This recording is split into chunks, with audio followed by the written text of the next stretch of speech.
हरे कृष्णा। आप सभी भक्तों का हार्दिक स्वागत है आज के इस विशेष श्री रामनवमी महोत्सव के प्रवचन में। और आप सभी को बहुत बहुत हार्दिक शुभकामनाएं इस पवित्र उत्सव की। आज का जो सत्र है श्री रामनवमी महोत्सव का जो प्रवचन है वो वाल्मीकि रामायण से अयोध्या कांड में 26वें और 27वें सर्ग पर आधारित है। ये सर्ग विशेष रूप से भगवान श्री राम और माता सीता का जो संवाद है उस पर आधारित है। तो श्री रामचंद्र जी को वनवास दिया जा चुका है। वे अभी अभी अपनी माता कौशल्या जी के कक्ष में उनसे मिलकर लौटे हैं और अब अपनी धर्मपत्नी सीता देवी के कक्ष में प्रवेश करने जा रहे हैं और पति और पत्नी के बीच में संवाद होने वाला है। भगवान राम माता सीता को बताने जा रहे हैं कि मैं वन जा रहा हूं और जब मैं वन में रहूं तो तुम किस प्रकार से तुमको यहाँ अपना जीवन बिताना है। और फिर माता सीता प्रतिकार करती हैं भगवान का कि वन में मैं भी आपके साथ चलूंगी और वो कुछ अलग अलग कारण बताती हैं। तो ये संवाद जो है वास्तव में भगवान श्री राम और माता सीता के माध्यम से हमें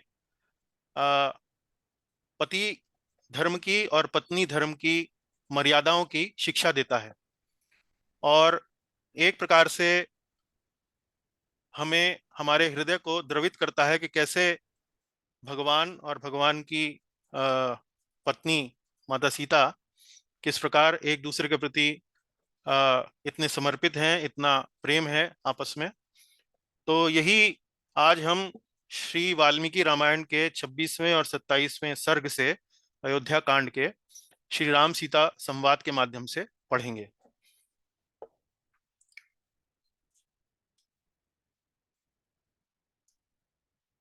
तो कक्षा का आरंभ हम एक छोटे से भजन से करेंगे। भगवान राम पर आधारित एक भजन है, मैं इसको गाऊंगा, आप कृपया करके म्यूट रहिएगा और चाहे तो आप भी अपने स्थान पर बैठे बैठे इसको गुनगुना सकते हैं मेरे साथ साथ, पर म्यूट पे रहिएगा, अन्यथा ऑनलाइन कक्षा में सामूहिक रूप से उचित नहीं लगेगा। तो भजन इस प्रकार है। प्रेम मुदित मन से कहो राम राम राम, श्री राम राम राम, श्री राम राम राम। प्रेम मुदित मन से कहो राम राम राम, श्री राम राम राम, श्री राम राम राम। प्रेम मुदित मन से कहो राम राम राम, श्री राम राम राम, श्री राम राम राम। पाप कटे दुख मिटे एक नाम राम, भव समुद्र सुखद नाव एक नाम राम। श्री राम राम राम, श्री राम राम राम, श्री राम राम राम। परम शांति सुख निदान नित्य नाम राम, निराधार को आधार एक नाम राम। श्री राम राम राम, श्री राम राम राम, श्री राम राम राम। परम गुप्त परम इष्ट मंत्र राम नाम, संत हृदय सदा वसति एक नाम राम। श्री राम राम राम, श्री राम राम राम, श्री राम राम राम। महादेव सतत जपत दिव्य राम नाम, प्रेम सुमन विकस जीवन एक नाम राम। श्री राम राम राम, श्री राम राम राम, श्री राम राम राम। माता पिता बंधु सखा सब ही राम नाम, भगत जनन जीवन ध्यान एक नाम राम। श्री राम राम राम, श्री राम राम राम, श्री राम राम राम। प्रेम मुदित मन से कहो राम राम राम, श्री राम राम राम, श्री राम राम राम। प्रेम मुदित मन से कहो राम राम राम, श्री राम राम राम, श्री राम राम राम। मर्यादा पुरुषोत्तम भगवान श्री रामचंद्र की जय। अब मंगलाचरण करेंगे। ओम अज्ञानतिमिरान्धस्य ज्ञानाञ्जनशलाकया चक्षुरुन्मीलितं येन तस्मै श्रीगुरवे नमः। श्रीचैतन्यमनोभीष्टं स्थापितं येन भूतले स्वयं रूपः कदा मह्यं ददाति स्वपदान्तिकं। वन्देऽहं श्रीगुरोः श्रीयुतपदकमलं श्रीगुरून् वैष्णवांश्च श्रीरूपं साग्रजातं सहगण रघुनाथान्वितं तं सजीवं साद्वैतं सावधूतं परिजनसहितं कृष्णचैतन्यदेवं श्रीराधा कृष्णपादान् सहगण ललिता श्रीविशाखान्वितांश्च। हे कृष्ण करुणा सिन्धो दीनबन्धो जगत्पते गोपेश गोपिकान्त राधाकान्त नमोऽस्तुते। तप्त कांचन गौरांगी राधे वृंदावनेश्वरी वृषभानुसुते देवी प्रणमामि हरिप्रिये। वाञ्छाकल्पतरुभ्यश्च कृपा सिन्धुभ्य एव च पतितानां पावनेभ्यो वैष्णवेभ्यो नमो नमः।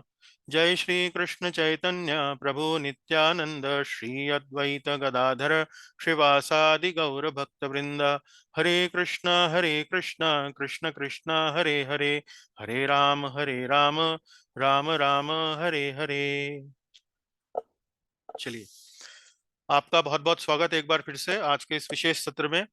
श्री रामनवमी महामहोत्सव का एक विशेष प्रवचन। तो जैसा कि मैंने कक्षा के आरंभ में बताया कि आज की ये कक्षा आधारित है श्रीमद् वाल्मीकि रामायण के अयोध्या कांड के 26वें और 27वें सर्ग पर। तो जिस प्रकार से मैंने इस कक्षा को तैयार किया है वो मैं आपको थोड़ा रूपरेखा बता देता हूँ। इस कक्षा को वास्तव में मैंने दो पुस्तकों की सहायता से तैयार किया है। पहली तो ये श्रीमद् वाल्मीकि रामायण है जो आप देख सकते होंगे स्क्रीन पर। ये गीता प्रेस गोरखपुर से प्रकाशित पुस्तक है और इसमें श्रीमद् वाल्मीकि रामायण में जो श्लोक लिखे गए हैं उनका संस्कृत दिया है और संस्कृत के नीचे उनका हिंदी अनुवाद दिया है। और साथ ही साथ एक दूसरी पुस्तक भी है जो अंग्रेजी भाषा में है। ये रूप रघुनाथ पब्लिकेशन द्वारा प्रेषित है और इस्कॉन सोसाइटी में इस पुस्तक को कुछ वर्ष पहले, मेरे ख्याल 4-5 वर्ष पहले ये प्रकाशित की गई थी। और इसके अभी सारे जो स्कंद हैं वो भी प्रकाशित नहीं हुए हैं, कुछ मेरे ख्याल 3-4 स्कंद ही प्रकाशित हुए हैं। तो ये पुस्तक अंग्रेजी में है, लेकिन इसमें विशेष रूप से वाल्मीकि रामायण में संस्कृत के श्लोक, उनका अंग्रेजी में अनुवाद और साथ ही साथ छोटी सी कमेंट्री, छोटा सा टीका भी उसके साथ दिया गया है। तो आज की जो ये कक्षा है उसमें हम संस्कृत तो नहीं पढ़ेंगे, केवल हिंदी अनुवाद पर ध्यान देंगे।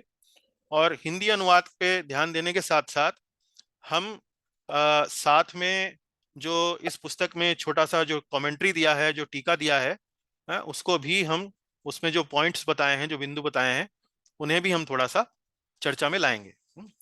तो आज की कक्षा में मैं आग्रह करूंगा निधि माता जी से कि वो जो अभी जो आरंभिक जो 26वां सर्ग है उसमें जो हिंदी का जो अनुवाद है वो बारी बारी से पढ़ें। तो निधि माता जी, आप तैयार हैं? जी जी। तो जैसा कि मैंने आपको बताया कि ये प्रसंग जो है उस समय का है जब भगवान श्री राम को वनवास हो चुका है। वो अपने पिता दशरथ के महल से आ रहे हैं। पहले वो कौशल्या माता जी से मिलने जाते हैं, उनको बताने जाते हैं कि ऐसे ऐसे मेरे साथ पिताजी ने आज्ञा दी है।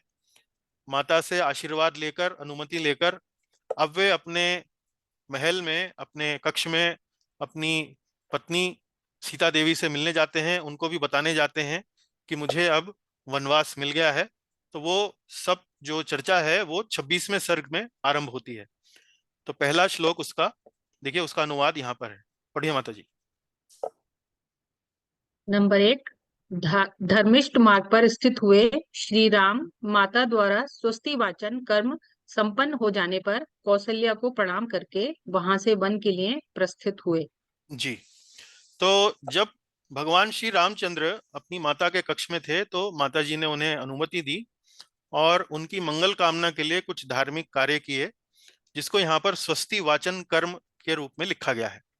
और भगवान ने अपनी माता को प्रणाम किया और वहां से फिर वे वन जाने के लिए आगे अपना अपने कक्ष में, अपने महल में माता सीता से मिलने के लिए जाते हैं। अगला पढ़िए। नंबर 2, उस समय मनुष्यों की भीड़ से भरे हुए राजमार्ग को प्रकाशित करते हुए राजकुमार श्री राम अपने सद्गुणों के कारण लोगों के मन को मथने से लगे। हम्म। तो माता जी के महल से निकलकर अब वे जब अपने महल की ओर जा रहे हैं तो राजमार्ग पर चल रहे हैं। राजमार्ग पर जगह जगह पर लोग खड़े हैं, लोगों तक यह समाचार पहुंच चुका है कि श्री रामचंद्र को वनवास दिया गया है। कहाँ उनका राज्याभिषेक होने वाला था, लेकिन अचानक अभी उनको वनवास के लिए जाना पड़ रहा है। तो भगवान राम जब राजमार्ग से निकल रहे थे तो लोग जो वहां पर खड़े हुए थे उनके मन में वास्तव में उनका मन बहुत कचोट रहा था, उनको उनका जी कचोट रहा था।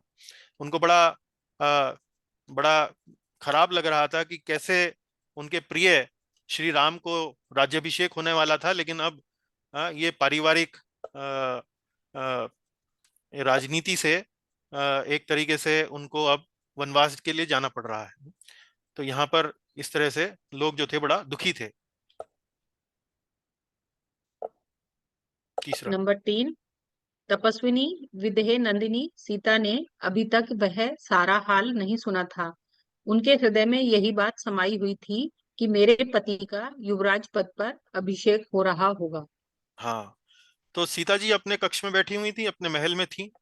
और वहां पर वे अभी जब राज्याभिषेक की तैयारियां चल रही थीं तो उनके मन में यही बात थी कि अभी तक ये सब तैयारियां चल रही हैं और सब कुछ सामान्य रूप से आगे बढ़ रहा है। और वे अपने कक्ष में बैठी, अपने महल में बैठी, अपने नियमों का, व्रतों का इत्यादि का पालन करने में लगी हुई थी। तो उन्हें अभी इस बात की जानकारी नहीं थी कि क्या घटना घट चुकी है। नंबर 4, विदेह कुमारी सीता सामयिक कर्तव्यों तथा राजधर्मों को जानती थीं, अतः देवताओं की पूजा करके प्रसन्न प्रसन्न चित्त से श्री राम के आगमन की प्रतीक्षा कर रही थी। हम्म। तो यहाँ देखिए चर्चा की गई है कि सीता जी सामयिक कर्तव्यों तथा राजधर्मों को जानती थीं। तो सामयिक कर्तव्य क्या हुआ? सामयिक कर्तव्य का अर्थ हुआ कि जब राजा जो है वो प्रवेश करता है महल में तो राजा का जो स्वागत किया जाता है, उसके चरणों का अभिषेक किया जाता है, पुष्प अर्पित किए जाते हैं, गंध इत्यादि अर्पित किया जाता है। तो इस प्रकार से रानी माता सीता को ये सब बातों की जानकारी थी। और राजधर्म क्या होता है, राजधर्म का यहाँ जो उल्लेख किया गया उसका अर्थ ये है कि जब राजा आते हैं तो उसका एक शिष्टाचार होता है। राजा जब आते हैं तो उनके सर के ऊपर एक सफेद रंग की छतरी होती है जिसे छत्र बोलते हैं। पीछे दो सेवक होते हैं जो चांवर से उनको पंखा करते हैं। और एक व्यक्ति जो है सिंहासन लेकर चलता है कि राजा यदि कहीं बैठना चाहे तो वो सिंहासन पर बैठ सकते हैं। तो ये राजधर्म ये था। और सामयिक कर्तव्य जो माता सीता को पूजा इत्यादि करनी थी, तो इन सब बातों से वो उनको जानकारी थी, उनको ये सब मालूम था।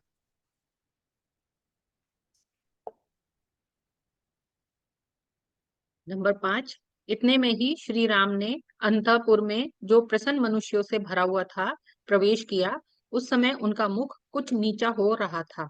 हाँ। तो अंतःपुर मतलब जो भगवान का अपना महल था, वहीं पर वे प्रवेश कर रहे थे। और वहां उस महल में अभी तक जो लोग बाग थे, जो वहां महल में जो कर्मचारी थे, उनको कुछ भी इस बात की भनक नहीं थी कि उनको वनवास दे दिया गया है। तो वो तो इसी बात में अपना प्रसन्न थे कि श्री राम अभी राज्याभिषेक होगा उनका। तो इसी बात के कारण वो प्रसन्नचित्त थे। लेकिन जब महाराज राम ने भगवान राम ने अपने महल में प्रवेश किया तो उनका मुख कुछ नीचा हो गया। नीचा क्यों हो गया? क्योंकि वे थोड़ा सा लज्जित अनुभव कर रहे थे। लज्जित इसलिए अनुभव कर रहे थे कि कहाँ अ, एक और तो राज्याभिषेक होने वाला था और कहाँ एकाएक वनगमन उनको करना पड़ेगा। तो इस वजह से उनका कुछ मुख जो था वो नीचा हो गया, जैसा कि आप यहाँ चित्र में भी देख रहे हैं। जी। नंबर 6, सीता उनको देखते ही आसन से खड़ी हो गईं। उनकी अवस्था देखकर कांपने लगीं। चिंता से व्याकुल अपने शोक संतप्त पति को निहारने लगीं। हम्म। अब वो कांपने क्यों लगी, उनको चिंता क्यों हो गई, व्याकुल क्यों हो गई? क्योंकि जब उन्होंने भगवान राम को, श्री रामचंद्र को अपने महल में प्रवेश करते हुए देखा, तो उन्होंने देखा कि ना तो पीछे कोई चांवर है, ना कोई सफेद रंग की छतरी है, ना कोई सिंहासन है, और भगवान का मुख भी बुझा बुझा सा लग रहा है, नीचा हो गया है, लज्जित से लग रहे हैं। तो इस कारण से उनको बड़ी चिंता हुई अचानक, कि उन्होंने कभी अपने पति को इस प्रकार चिंतित व्याकुल कभी नहीं देखा। और वो कांपने लगी। किस वजह से कांपने लगी? कि उनके मन में कुछ आशंका हुई, कुछ अपशकुन हुए, और वो भय के कारण जो है वो कांपने लगी।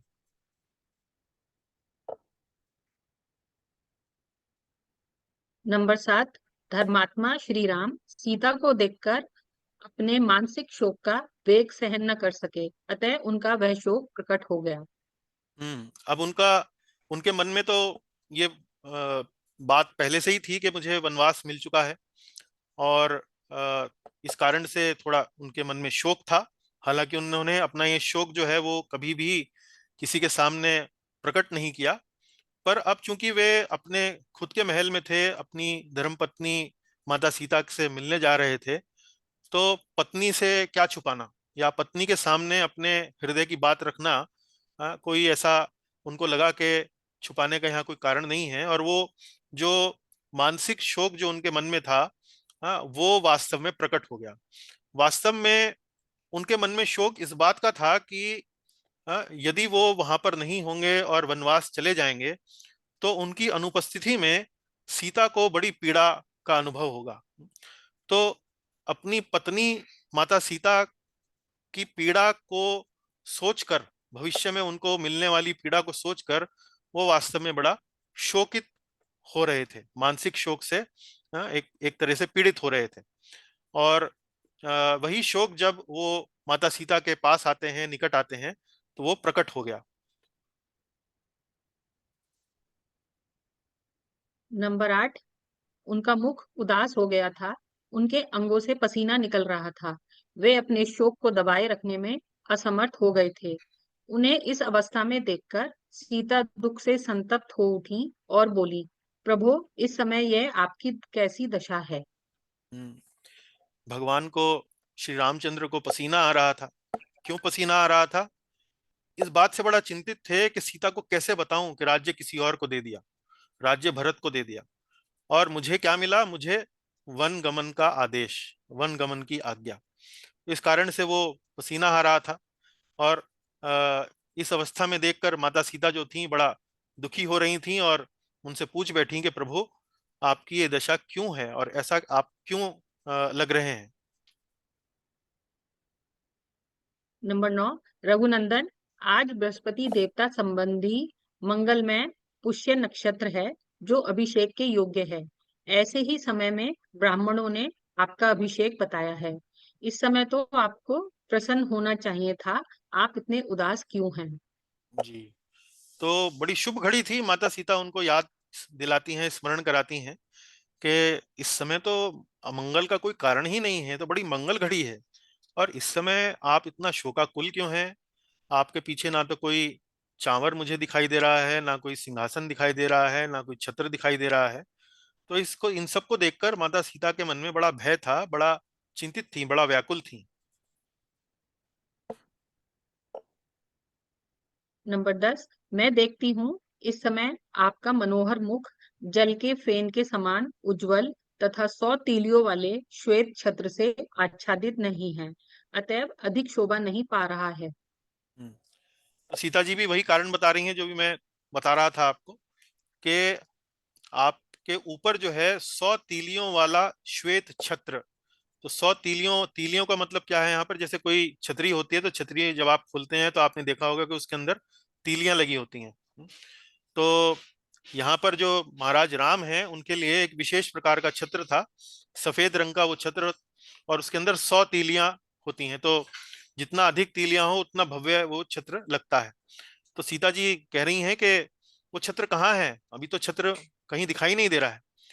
तो यहाँ पर आप देख सकते हैं कि यदि आप रामायण पढ़ते हैं तो आपको न केवल एक बड़ी सुंदर कथा जानने को मिलती है, पढ़ने को मिलती है, बल्कि आपको साथ ही साथ जो वैदिक संस्कृति में जिस प्रकार आचरण किया जाता है, जिस प्रकार राजा का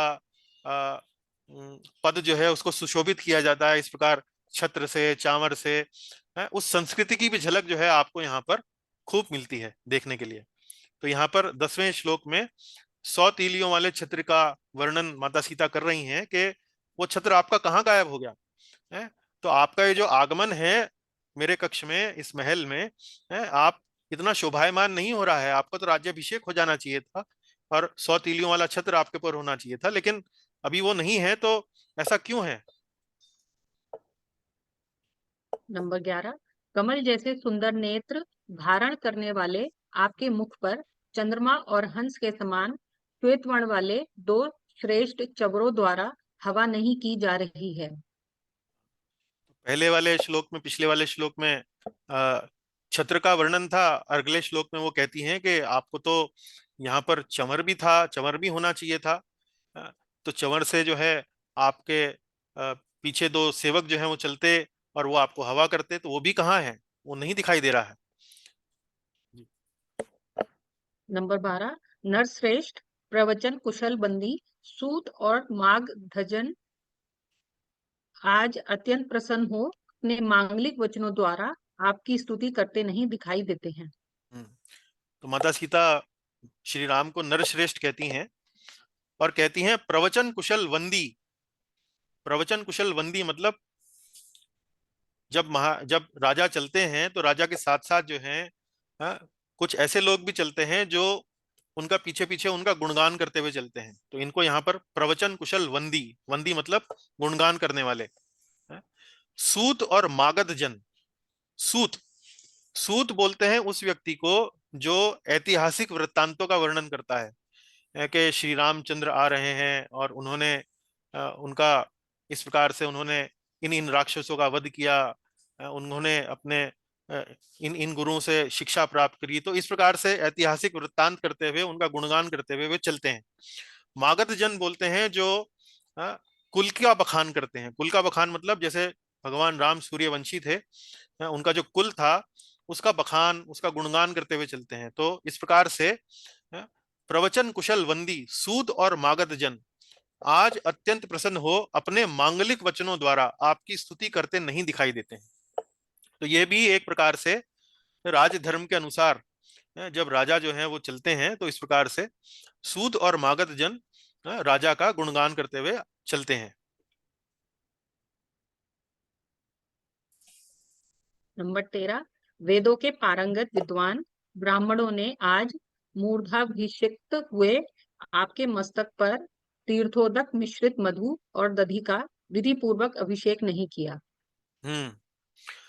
तो यहाँ पर फिर से वही राजधर्म के और शिष्टाचारों का वर्णन माता सीता कर रही हैं कि विद्वान ब्राह्मण जो हैं वो उनको चाहिए था कि आपके मस्तक पर तिलक करें, अभिषेक करें, लेकिन वो तिलक, वो अभिषेक जो है वो मुझे दिखाई नहीं दे रहा है। वो मधु से और दधी से, दधी बोलते हैं दही को, तो ये सब अभिषेक का जो आपका कार्यक्रम था वो सब मुझे होता दिखाई नहीं दे रहा है। तो ये सब ऐसा क्यों है?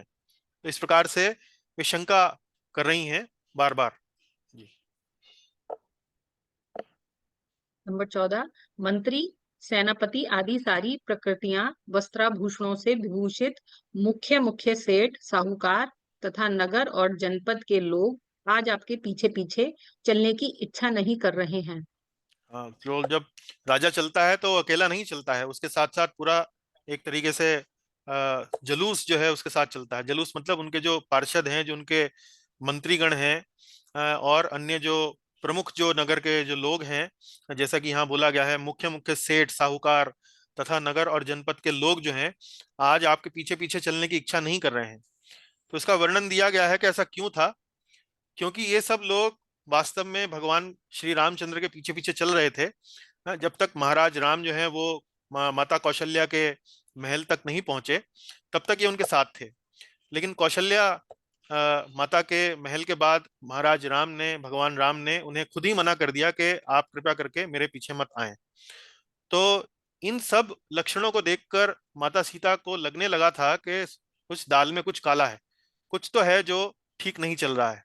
एक तो मेरे पति उदास हैं, शोक शोक से ग्रसित हैं, और ऊपर से आसपास जो राजधर्म के अनुसार उनके साथ साथ जो शिष्टाचार होना चाहिए था वो भी नदारद है, वो भी गायब है। तो ये कुछ अच्छा नहीं लग रहा है, कुछ ठीक नहीं हो रहा है। इसलिए माता सीता जो थी बड़ी भयभीत थी और कांप रही थी।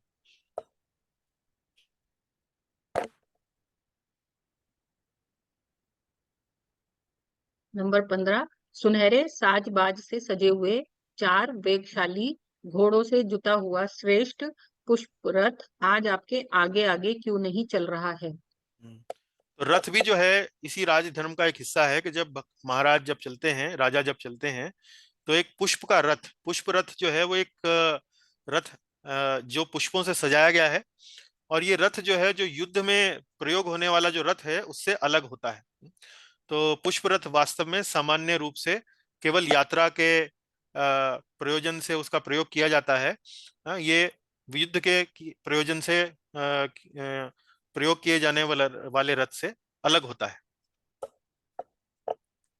नंबर 16, वीर, आपकी यात्रा के समय समस्त शुभ लक्षणों से प्रशंसित तथा काले मेघ वाले पर्वत के समान विशालकाय तेजस्वी गजराज आज आपके आगे क्यों नहीं दिखाई देता है? ये एक और लक्षण जो है राजधर्म का, कि जब राजा चलते हैं तो आगे आगे जो एक हाथी जो है वो बड़ा विशाल हाथी है, वो राजा के आगे चलता है। तो वो हाथी भी आज जब आपने प्रवेश किया तो हाथी भी मुझे दिखाई नहीं दिया। तो ये ऐसा क्यों हो रहा है? ये सब शुभ लक्षण जो है वो गायब क्यों हो गए हैं?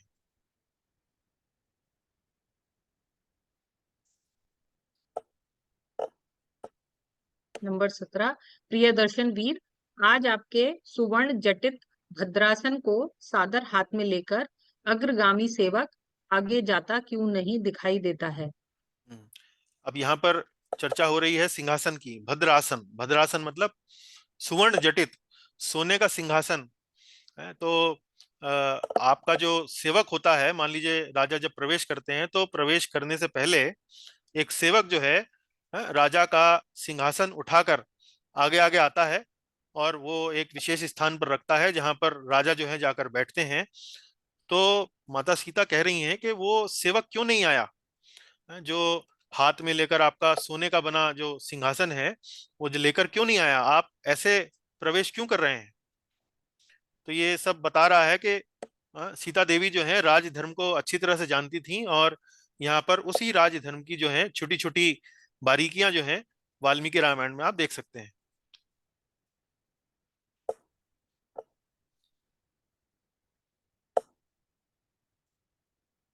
नंबर 18, जब अभिषेक की सारी तैयारी हो चुकी है, ऐसे समय में आपकी यह क्या दशा हो रही है?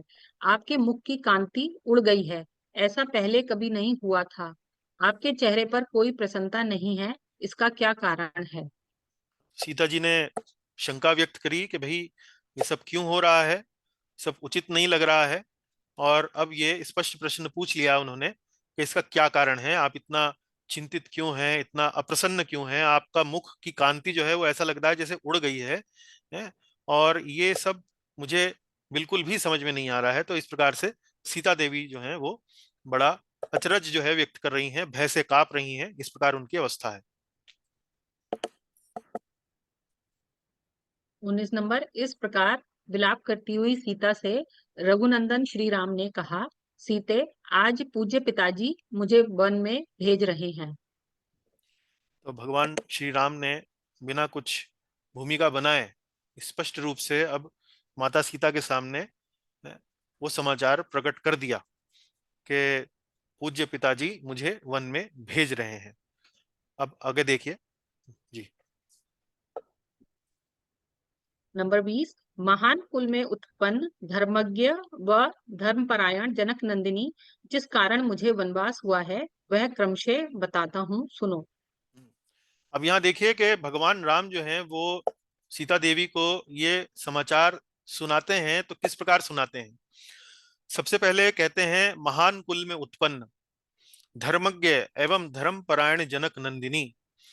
इस प्रकार से अपनी पत्नी के लिए बड़े उत्तम विशेषणों से युक्त वचन कहते हैं। ऐसा क्यों करते हैं?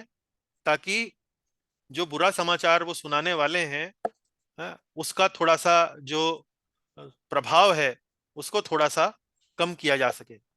तो यहाँ आप देख सकते हैं कि किस प्रकार से एक शिष्टाचार, एक अन्य की भावनाओं का ध्यान रखते हुए वचन जो है वो बोले गए हैं। तो श्री रामचंद्र सबसे पहले सीता जी के गुणों का वर्णन करते हैं कि आप महान कुल में उत्पन्न हुई, आप बड़ी धर्मज्ञ हैं, धर्म को जानने वाली हैं, धर्म परायण हैं, धर्म को पालन करने वाली हैं। तो जिस कारण वनवास मुझे हुआ है, अब वो कारण मैं आपको बताता हूं, जरा ध्यान से सुने। क्रमशः बताता हूं। क्रमशः का मतलब हुआ जिस प्रकार से हुआ, पहले क्या हुआ, उसके बाद क्या हुआ, उसके बाद क्या हुआ। हाँ, इस प्रकार मैं आपको बताता हूं। हाँ, तो इस तरह से वो सीता जी को संबोधित कर रहे हैं। नंबर 21, मेरे सत्य प्रतिज्ञ पिता महाराज दशरथ ने माता कैकई को पहले कभी 2 महान वर दिए थे। अब वो बता रहे हैं उसका कि कैसे कैसे मेरे पिताजी ने माता कैकेयी को 2 वर दिए थे और फिर कैसे उन्होंने उन वरों को मांग लिया। अब देखिए आगे पढ़े। नंबर 22, इधर जब महाराज के उद्योग से मेरे राज्याभिषेक की तैयारी होने लगी तब कैकई ने उस वरदान की प्रतिज्ञा को याद दिलाया और महाराज को धर्मतः अपने काबू में कर लिया।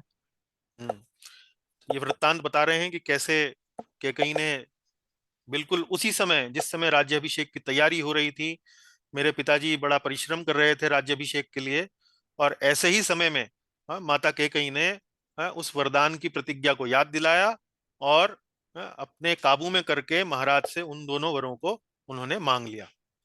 उस वर में क्या हुआ था, उस वर में क्या उन्होंने मांगा, उसका विवरण वो आगे बताते हैं। नंबर 23, इससे विवश होकर पिताजी ने भरत को तो युवराज के पद पर नियुक्त किया और मेरे लिए दूसरा वर स्वीकार किया जिसके अनुसार मुझे 14 वर्षों तक दंडकारण्य में निवास करना होगा। उसकी विवरण देते हैं कि भरत को तो युवराज का पद दे दिया गया है और दूसरे वर के अनुसार मुझे 14 वर्षों तक दंडकारण्य में निवास का आदेश दिया है। आगे देखें। नंबर 24, वन में जाने से पूर्व मैं तुमसे मिलने आया हूँ। तुम भरत के समीप कभी मेरी प्रशंसा ना करना। अब भगवान राम जो हैं, श्री रामचंद्र, अपना प्रयोजन बताते हैं कि क्यों वो माता सीता से मिलने आए हैं। एक तरह से उनको उनसे विदाई लेने आए हैं और अब वे सीता जी से उन बातों को कहेंगे कि उनकी अनुपस्थिति में उनको क्या करना चाहिए और क्या नहीं करना चाहिए। तो सबसे पहली शिक्षा वो जो अपनी पत्नी को दे रहे हैं, वो कह रहे हैं कि भरत के समीप कभी मेरी प्रशंसा ना करना। अ, क्यों कह रहे हैं ऐसा, आगे देखिए। नंबर 25, समृद्धिशाली पुरुष दूसरे की स्तुति सहन नहीं कर पाते हैं, अतः भरत के सामने मेरे गुणों की प्रशंसा मत करना। तो यहाँ पर श्री रामचंद्र जो है वो मनुष्य की जो मनोविज्ञान है, उसका उसकी ज्ञान का परिचय यहाँ दे रहे हैं। कह रहे हैं कि जो व्यक्ति समृद्धिशाली होता है, वैभवशाली होता है, बड़े पदों पर आसीन होता है, वो अपने सामने किसी अन्य की स्तुति को सहन नहीं कर पाते हैं। तो चूंकि मैं वनवास में होऊंगा, तुम यहाँ पर अकेली होंगी, मेरे बिना होंगी, तो थोड़ा सा अपना शिष्टाचार बनाकर रखना। भरत के सामने मेरी स्तुति मत करना, मेरी प्रशंसा मत करना, क्योंकि वैभवशाली पुरुष जो हैं वो कई बार अन्यों की स्तुति सहन नहीं कर पाते हैं। तो अतः भरत के सामने मेरे गुणों की प्रशंसा मत करना। तो ये शिक्षा उनको दे रहे हैं अपनी पत्नी को। अब आगे देखेंगे अगले अध्याय में, 27वें अध्याय में, कैसे माता सीता जो हैं वो इन सभी बातों को उनका एक प्रकार से प्रतिकार करती हैं, वो भी धर्म के अनुसार ही अपने वचनों को कहती हुई इन सभी तर्कों को जो यहाँ श्री राम उनको दे रहे हैं, उनका उनका विरोध करती हैं। अगला पढ़े। नंबर 26, भरत से अपने लिए कोई विशेष अनुग्रह की इच्छा मत करना, उनके अनुकूल ही बर्ताव करना। विशेष अनुग्रह की इच्छा, तो यहाँ पर देखिए संबंध क्या है। संबंध ये है कि सीता देवी भरत जी के बड़े भाई साहब, बड़े भाई श्री रामचंद्र के छोटे भाई हैं। तो सीता देवी एक प्रकार से संबंध में उनसे वरिष्ठ हैं, उनसे बड़ी हैं। तो भगवान राम कह रहे हैं कि तुम अपने वरिष्ठता का, अपने सीनियर होने का भरत पर कोई अ, उस कारण से कोई विशेष अनुग्रह मत करना, कोई स्पेशल फेवर मत उनसे मांगना भरत से। तो जैसा कि भरत की इच्छा हो उनके अनुकूल ही बर्ताव करना। तो इस प्रकार की शिक्षा श्री रामचंद्र सीता देवी को देते हैं। नंबर 27, राजा ने भरत को सदा के लिए युवराज पद दे दिया है, तुम विशेष प्रयत्न पूर्वक उन्हें प्रसन्न रखना। यहाँ पर देख सकते हैं आप कि वाल्मीकि रामायण में किस प्रकार से हमें अपने वरिष्ठ से किस प्रकार व्यवहार करना चाहिए, किस प्रकार हमें उनसे बर्ताव करना चाहिए। इस प्रकार का यहाँ पर आप संदेश देख सकते हैं कि भगवान कह रहे हैं कि भरत को सदा के लिए युवराज पद मिल गया है, तुम प्रयत्न पूर्वक, प्रयत्न पूर्वक मतलब अ, कुछ ना कुछ अपनी तरफ से, अपनी इच्छा से कुछ ना कुछ ऐसा प्रयत्न करते रहना ताकि भरत जो है वो प्रसन्न रहे। नंबर 28, पिताजी की प्रतिज्ञा पालन के लिए आज ही वन के लिए प्रस्थान करूंगा, तुम अपना धैर्य मत खोना। वो बता रहे हैं कि कब वो वन जाने वाले हैं। बस आपसे मिलने आया था मैं, आपसे मिलने के बाद मैं अब वन के लिए प्रस्थान करूंगा। तो अधिक चिंता मत करना, धैर्य मत खोना, जैसे जैसे मैं बता रहा हूँ वैसे वैसे रहोगी तो सब उचित ही होगा। नंबर 29, कल्याणी निष्पाप सीते, मेरे मुनिजन सेवित वन को जाने पर तुम्हें प्राय व्रत और उपवास में संलग्न रहना चाहिए। हम्म। तो अब यहाँ देखिए, वैदिक सभ्यता में, वैदिक संस्कृति में किस प्रकार से अ, तप का, व्रतों का, उपवास का एक प्रकार से उनकी प्रधानता है, उनका उनका एक इम्पोर्टेंस है, वो यहाँ पर आप इस श्लोक से देख सकते हैं। तो मुनिजन सेवित वन को चले जाने पर, मुनिजन सेवित, मुनिजन सेवित मतलब यहाँ पर आप देख सकते हैं कि भगवान राम जब वन जाने के लिए प्रस्थान करने की लिए तैयार हो रहे हैं तो उनके मन की जो भावना है वो प्रकट हो रही है। वन में जाकर वास्तव में वो क्या करने वाले हैं। मुनिजन सेवित वन, मुनिजन सेवित वन का अर्थ है कि वो वन जहां पर मुनि जो हैं, मुनिगण जो हैं, ऋषिगण जो हैं वो रहते हैं। तो यहाँ से पता लग रहा है कि भगवान राम वास्तव में वन में जाकर क्या करने वाले हैं। मुनियों का, ऋषियों का संग लेने वाले हैं और उनकी रक्षा करने वाले हैं। तो इस प्रकार से मुनिजन सेवित वन को चले जाने पर तुम्हें प्रायः व्रत और उपवास में संलग्न रहना चाहिए। हम्म। तो ऐसा नहीं है कि मैं वास्तव में वहां चला जाऊं, वन चला जाऊं, तुम मेरे पीछे से अकेली हो तो अकेली रहने पर तुम शोक रहो, शोक संतप्त रहो, दुखी रहो, कष्ट में रहो, ऐसा मत करना। बल्कि इस समय का उपयोग करना किस प्रकार से, व्रतों से, उपवास से, इस प्रकार से तुम उन सब में संलग्न रहना। तो यहाँ पर पुस्तक में जो टीका दी गई है उसमें उल्लेख किया गया है गीता के चौथे अध्याय के 30वें श्लोक का, क्योंकि यहाँ बात हो रही है व्रतों की, उपवास की। तो ये व्रत उपवास जो है एक प्रकार से यज्ञ होते हैं, एक प्रकार से एक प्रकार का त्याग होता है, जिनका प्रयोजन जो है गीता के चौथे अध्याय के 30वें श्लोक में बताया गया है। तो हम ये व्रत उपवास इत्यादि क्यों करते हैं? हाँ, इन व्रतों को, उपवास को करने से वास्तव में गीता के अनुसार, जैसा कि भगवान कृष्ण गीता में बताते हैं कि ये इस प्रकार के जो यज्ञ हैं, इस प्रकार के जो क्रियाकलाप हैं, व्रत उपवास इत्यादि, हमें पाप कर्मों से मुक्त करते हैं। और पाप कर्मों से मुक्त होने के बाद वास्तव में हमारा जो अंतःकरण है, हमारा जो हृदय है, हमारा जो चित्त है, वो शुद्ध होता है। और शुद्ध हृदय में ही वास्तव में भगवान आकर निवास कर सकते हैं। या यूं कहें कि मोक्ष या भगवत प्राप्ति में शुद्ध हृदय ही सहायक होता है। क्योंकि भगवान जो है किसी अशुद्ध स्थान पर नहीं प्रकट होंगे। भगवान का जो भाव है, भगवान की जो भक्ति है, भगवान का जो प्रेम है, वास्तव में वो ऐसे हृदय में ही अ, उत्पन्न होगा, ऐसे हृदय में ही प्रकट होगा जो शुद्ध है, जहाँ काम क्रोध लोभ मोह मद मत्सर्य नहीं है। तो इसी बात को ध्यान में रखते हुए, क्योंकि वास्तव में वैदिक संस्कृति में व्रत उपवास, भगवत प्राप्ति मोक्ष, इन सभी बातों की प्रधानता आपको मिलेगी। तो हमारे ग्रंथ भी जो हैं इन्हीं सभी बातों की प्रधानता को दर्शाते हैं। तो यही जो शिक्षा है श्री रामचंद्र अपनी पत्नी देवी सीता को यहाँ पर दे रहे हैं। नंबर 30, प्रतिदिन सवेरे उठकर देवताओं की विधि पूर्वक पूजा के बाद तुम्हें मेरे पिता दशरथ की भी वंदना करनी चाहिए। पहले तो उन्होंने भरत के साथ तुम कैसे व्यवहार रखना, उनको कोई विशेष अनुग्रह मत करना, उनके साथ अनुकूल बर्ताव करना, मेरी प्रशंसा मत करना, स्तुति मत करना। अब पिता से संबंधित कुछ वचन जो है वो कहते हैं सीता देवी से कि सुबह जब उठो तो देवताओं की विधि पूर्वक पूजा करना, बाद में जाकर मेरे पिता के चरण वंदन करना, उनको प्रणाम करना, उनको अभिवादन करना। इस प्रकार से वो शिक्षा दे रहे हैं। तो आप वाल्मीकि रामायण में वैदिक संस्कृति को बिल्कुल एक तरह से निकट से देख सकते हैं कि कैसे आज के समय में जो भारत में, हालांकि ये सब बातें जो है धीरे धीरे समाप्त हो रही हैं, धीरे धीरे इनका प्रभाव जो है कम हो रहा है, लेकिन फिर भी जो भी आज भारत में आप वैदिक संस्कृति का जो भी अवशेष है, जो भी बचा कुचा उसका जो अंश है, उसका जो मूल है वो कहाँ से आ रहा है, वो इन्हीं ग्रंथों से आ रहा है। वो बड़ा स्पष्ट आप यहाँ पर देख सकते हैं कि कैसे सवेरे उठकर पुत्र को पुत्री को सबसे पहले अपने माता पिता के चरण वंदन करना चाहिए। आगे देखें।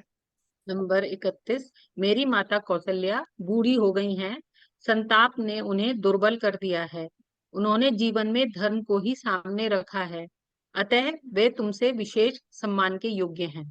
हम्म। मेरी माता कौशल्या बूढ़ी हो चली हैं, तो माता जी के लिए भी वो सीता देवी से बताते हैं कि किस प्रकार व्यवहार करें।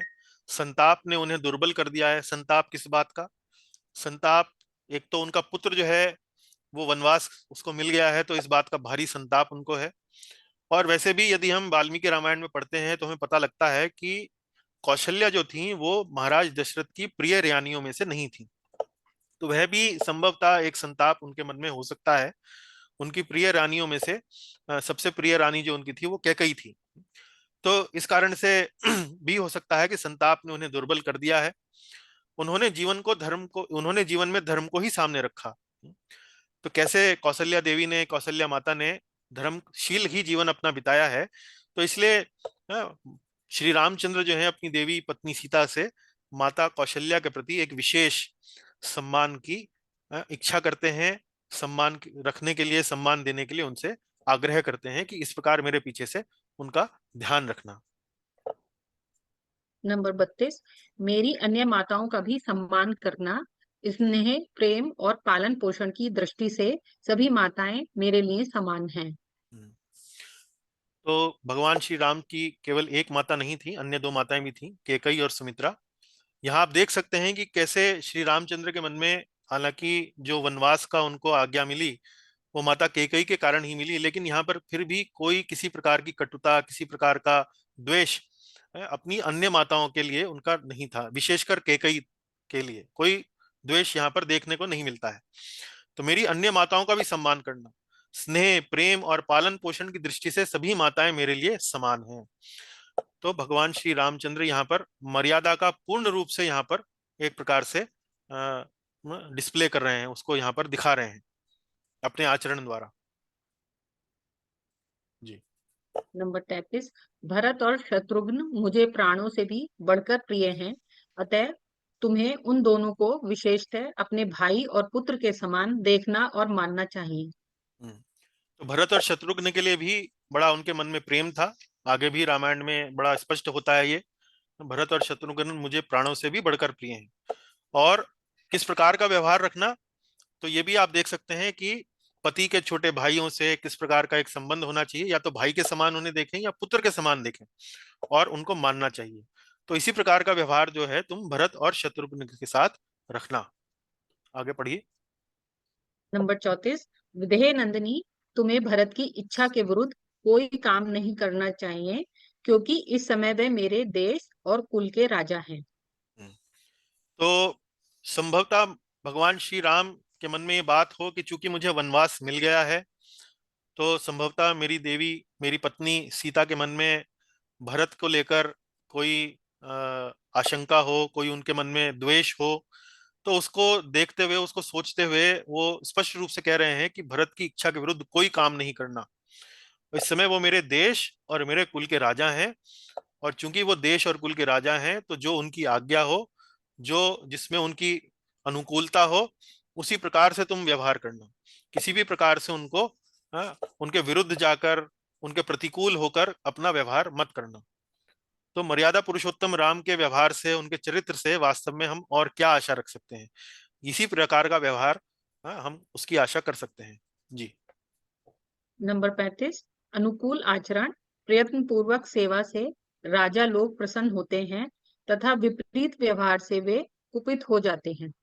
अब यहाँ देखिए, यहाँ कुछ राजधर्म की शिक्षाएं, राजनीति की शिक्षाएं, या हमारे से जो वरिष्ठ व्यक्ति है, तो कई बार सामान्य जीवन में भी, जैसे कि कई लोग नौकरी पेशा हैं, तो उन्हें अपने वरिष्ठ अधिकारियों से कई बार उनसे डील करना पड़ता है। कई बार सरकारी दफ्तरों में आपको अपने किसी सरकारी अफसर से, उसके साथ व्यवहार करना पड़ता है। तो कैसे इन लोगों के साथ व्यवहार किया जाए, तो वो बता रहे हैं कि अनुकूल आचरण द्वारा, अनुकूल आचरण, उनके विरुद्ध मत जाएं। प्रयत्न पूर्वक सेवा, प्रयत्न पूर्वक सेवा मतलब purposeful, purposeful Endeavour, purposeful service. तो सेवा और कार्य में अंतर होता है। कार्य तो हम वास्तव में करते हैं अपनी प्रसन्नता के लिए, लेकिन सेवा जो की जाती है वो किसी अन्य व्यक्ति की प्रसन्नता के लिए की जाती है। जैसे कि हम भक्ति की परिभाषा में पढ़ते हैं, आनुकूल्यन कृष्ण अनुशीलनम। तो भक्ति मतलब क्या? भगवान की सेवा में किया गया कार्य। भगवान की सेवा में किया गया कार्य अर्थात क्या? भगवान की प्रसन्नता के लिए किया गया कार्य। तो इसी प्रकार से ये कह रहे हैं कि प्रयत्न पूर्वक सेवा से राजा लोग प्रसन्न होते हैं। तो यहाँ पर किसी वरिष्ठ अधिकारी की मनोविज्ञान को यहाँ पर वो प्रकट कर रहे हैं, और विपरीत व्यवहार से वे कुपित हो जाते हैं। तो ये सब शिक्षाएं श्री रामचंद्र देवी सीता को देते हैं। नंबर 36, हाथी मारता है स्पर्श के बहाने, सांप मारता है सूंघने के बहाने, राजा मारता है मुस्कुराने के बहाने, झूठ मारता है प्रशंसा के बहाने। हाँ, यहाँ पर कुछ नीति की शिक्षाएं दे रहे हैं देवी सीता को, और बड़ा एक सुंदर उदाहरण दे रहे हैं, कैसे अलग अलग लोगों को उदाहरण देकर, अलग अलग चरित्रों का उदाहरण देकर, कि हाथी कैसे मारता है। ऐसा लगता है कि जब हाथी मारता है, तो उससे पहले ऐसा लगता है कि वो बस स्पर्श कर रहा है हमारा। सांप जब मारता है, तो ऐसा लगता है कि शायद वो कुछ सूंघ रहा है, लेकिन अचानक ही वो अ, डस लेता है।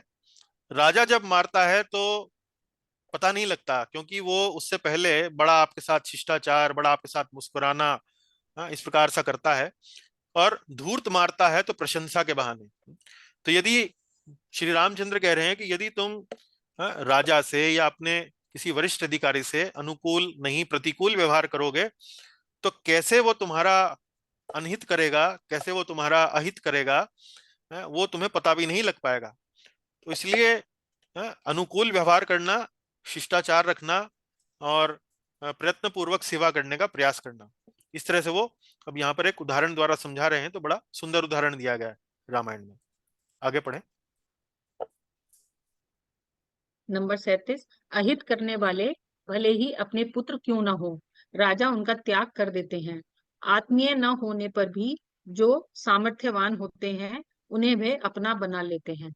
तो ये भी एक यहाँ पर बता रहे हैं श्री रामचंद्र के, जो आपके राजा हैं, जो आपके वरिष्ठ अधिकारी हैं, यदि आप उनका अहित करोगे, तो भले ही वो आपके अपने क्यों ना हो, भले ही आपके संबंधी क्यों ना हो, भले ही आपका अपना पुत्र क्यों ना हो, आपका अपना पिता क्यों ना हो, तो राजा जो है उनका त्याग कर देते हैं।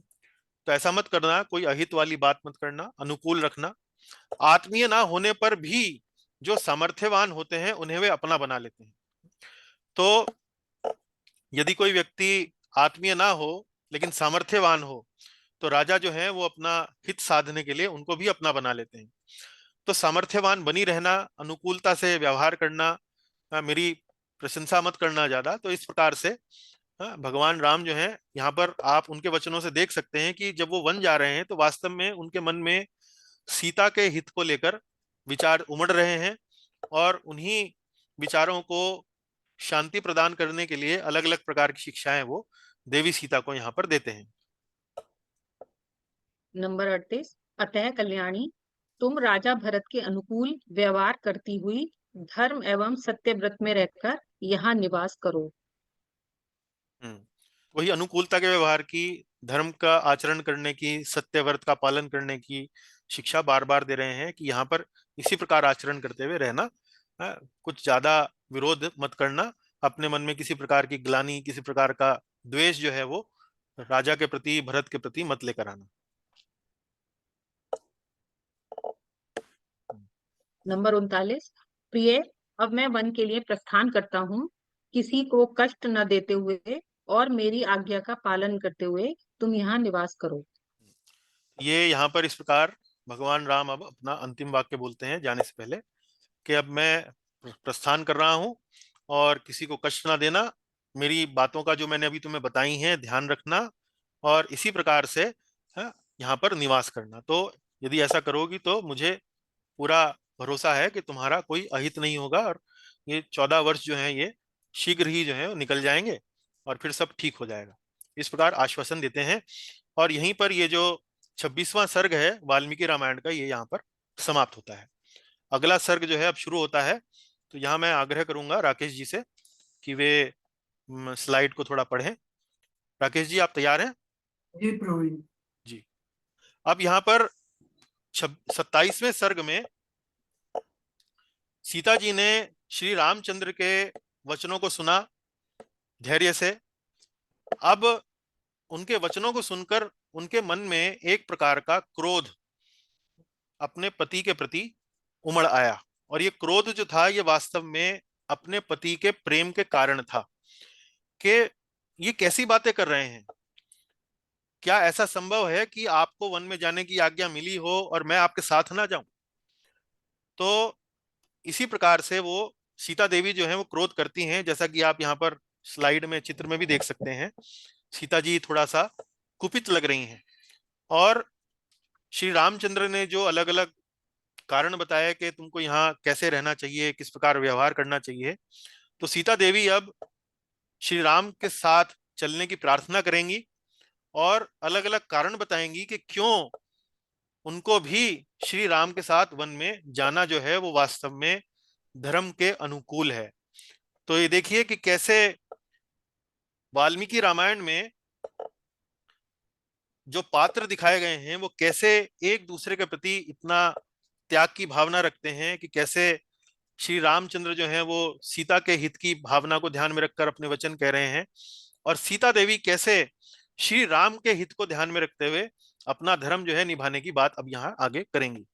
तो बड़ा ही रोचक प्रसंग होने वाला है। सीता जी जो अलग अलग कारण बताएंगी, तो जरा ध्यान से सुने। पढ़ें प्रभु जी।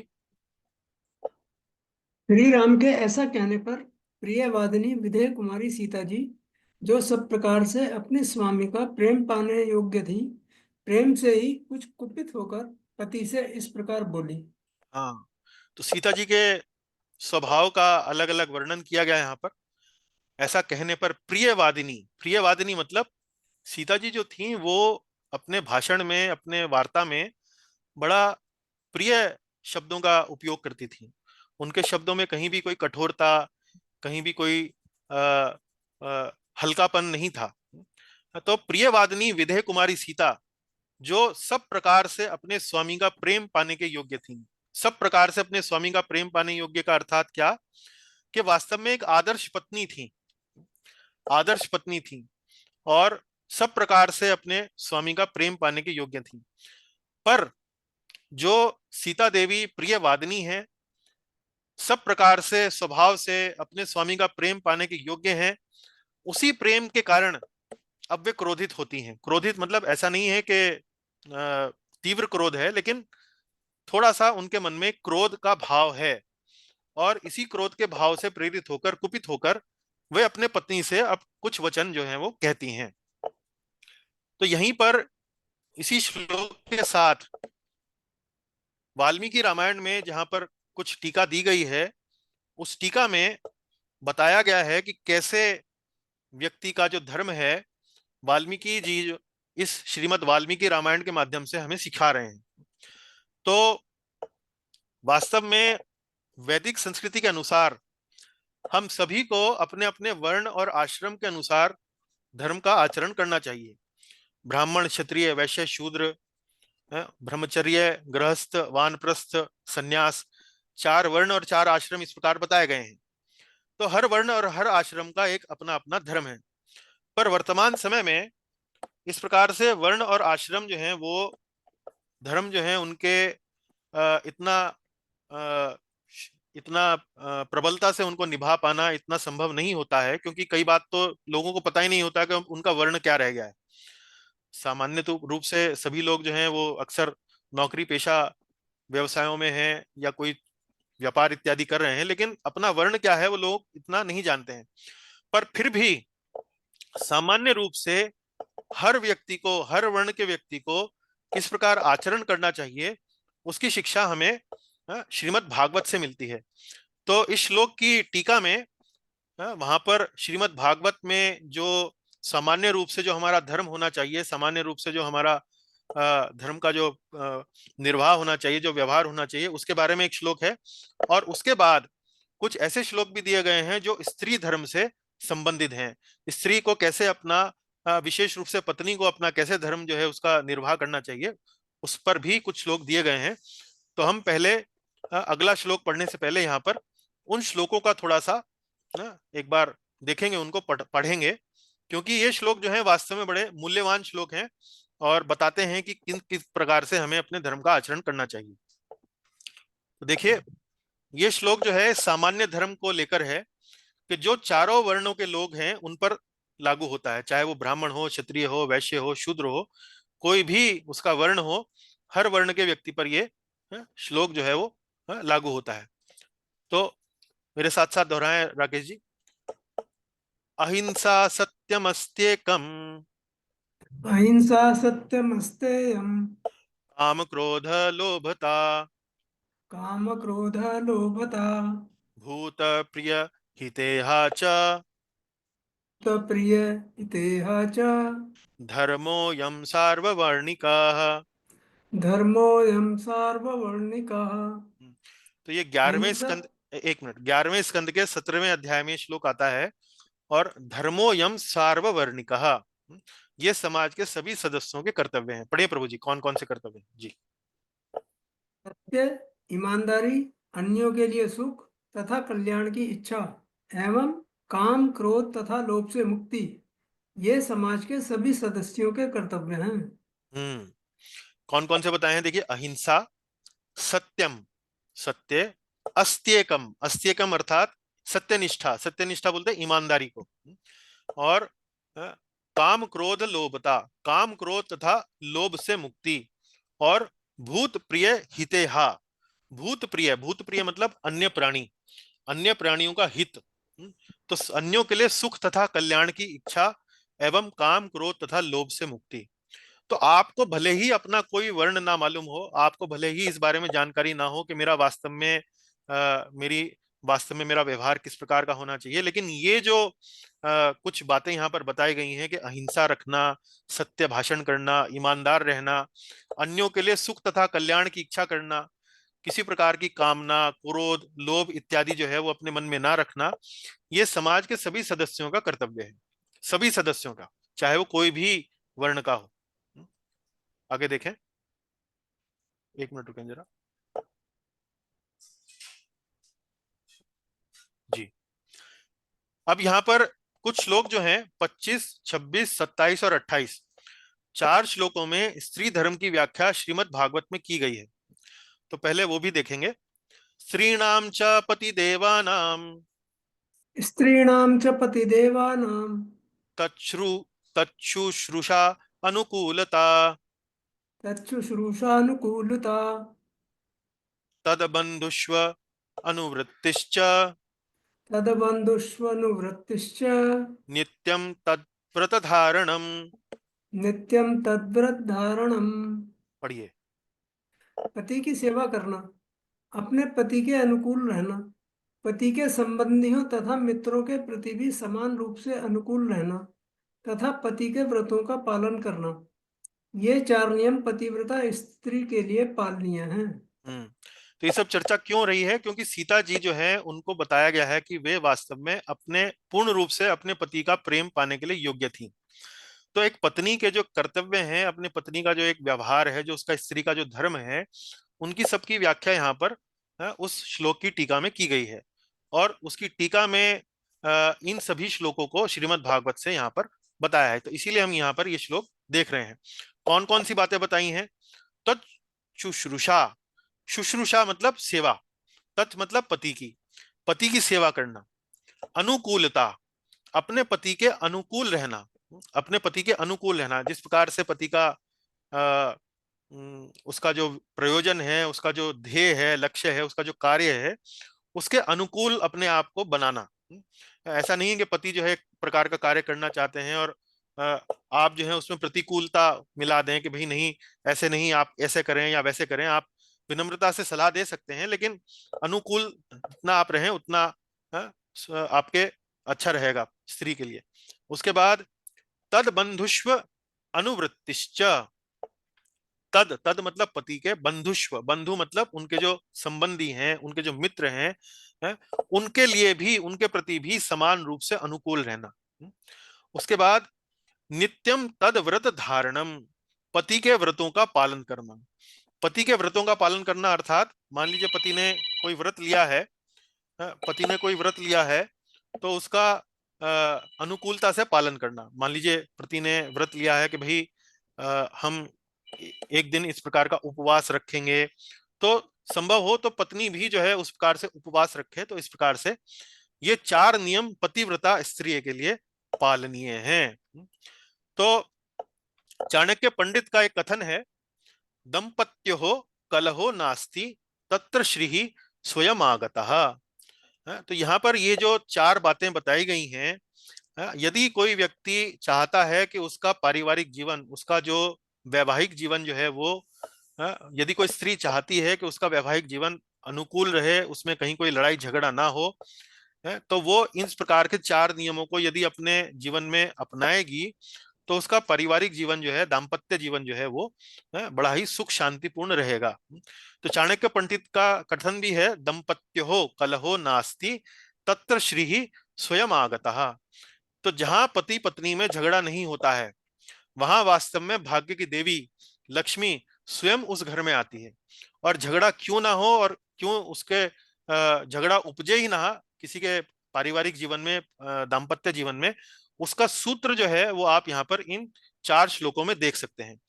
तो देखेंगे कि यहाँ स्त्री धर्म की बात हो रही है, लेकिन अंत में आपको पति के धर्म की भी बात यहाँ पर केवल एक पंक्ति में पढ़ने को मिलेगी। तो जो पतिदेव हैं वो बहुत ज्यादा प्रसन्न ना हो कि देखिए स्त्रियों के धर्म की बात हो रही है, हमारे धर्म की बात नहीं हो रही है। तो आपके बारे में भी एक पंक्ति है वो बाद में है, पर पहले तो स्त्री धर्म की बात कर लें। तो 26वां 27वां श्लोक पढ़ें प्रभु जी, अगला। स्लाइड चेंज करें जी हाँ जी, मैं पढ़ता हूं। सम्मार्जनोपलेपाभ्याम सम्मार्जनोपलेपाभ्याम गृह मंडन वर्तनैः गृहमण्डनवर्तनैः स्वयं च मंडिता नित्यं स्वयं च मण्डिता नित्यं परिमृष्ट परिछत्तदा परिम्रष्टपरिच्छदा कामरुच्चय कामरुच्चावचै साध्वी कामरुच्चावचै साध्वी प्रश्रयेण दमेन च प्रश्रयेण दमेन च वाक्य हे सत्य हे प्रिय हे प्रेम्णा वाक्य है सत्य है प्रिय है प्रेमणा काले काले भजेत पतिम। काले काले भजेत पतिम। अब पढ़िए जरा पंक्तियां हैं। पतिव्रता साध्वी स्त्री को चाहिए कि अपने पति की प्रसन्नता के लिए स्वयं को अच्छे अच्छे वस्त्रों से सजाए तथा स्वर्णाभूषणों से अलंकृत हो। हम्म, सदैव स्वच्छ तथा आकर्षक वस्त्र पहने, अपना घर बुहारे तथा उसे पानी तथा अन्य तरल पदार्थों से स्वच्छ बनाए, जिससे सारा घर सदा शुद्ध तथा स्वच्छ रहे। उसे गृहस्थी की सामग्री एकत्र करनी चाहिए और घर को अगुरु तथा पुष्पों से सुगंधित रखना चाहिए। उसे अपने पति की इच्छा पूरी करने के लिए तैयार रहना चाहिए। साध्वी स्त्री को विनीत तथा सत्यनिष्ठ रहकर, अपनी इंद्रियों पर संयम रखकर तथा मधुर वचन बोलकर, काल तथा परिस्थिति के अनुसार अपने पति की प्रेमपूर्ण सेवा में लगे रहना चाहिए। जी, देखिए बहुत सुंदर सुंदर बातें यहाँ पर श्रीमद् भागवत में स्त्री धर्म को लेकर विशेष रूप से पत्नियों के लिए यहाँ पर दिखी गई हैं कि कैसे पतिव्रता स्त्री को अपने पति की प्रसन्नता के लिए स्वयं को अच्छे अच्छे वस्त्रों से सजाए, स्वर्ण आभूषणों से अलंकृत हो। तो इसका मतलब क्या है कि पत्नी को अच्छे अच्छे वस्त्र और स्वर्ण आभूषण पति ही दिलाएंगे। तो जब पति उनको ये सब अच्छे अच्छे वस्त्र और स्वर्ण आभूषण दिलाएं, तो पत्नी को भी चाहिए कि उनको पहने, उनको धारण करे, ताकि घर का जो एक वातावरण है वो प्रसन्नचित्त वातावरण हो, वो सुंदर वातावरण हो, जिसमें पत्नी के सुंदरता के कारण वास्तव में घर का वातावरण भी सुंदरता बने। उसके बाद स्वच्छ आकर्षक वस्त्र पहने, अपने घर को बुहारे, पानी तथा अन्य तरल पदार्थों से स्वच्छ बनाए और घर को सदा शुद्ध और स्वच्छ रखे। तो स्वयं भी स्वच्छ हो, अच्छे वस्त्र पहने, घर को भी स्वच्छ बनाए, धोकर रखे, साफ सुथरा रखे, गृहस्थी की सामग्री एकत्र करे, घर को अगरू और पुष्पों से सुगंधित रखे। तो वातावरण जो है बड़ा ही दिव्य और सुंदर आध्यात्मिक वातावरण बनाकर रखे, घर का सुगंधित वातावरण बनाकर रखे, पति की इच्छा को पूरी करने के लिए तैयार रहे, साध्वी स्त्री को विनीत तथा सत्यनिष्ठ रहकर, अपनी इंद्रियों पर संयम रखकर तथा मधुर वचन बोलकर, काल तथा परिस्थिति के अनुसार अपने पति की प्रेमपूर्ण सेवा में लगे रहना चाहिए।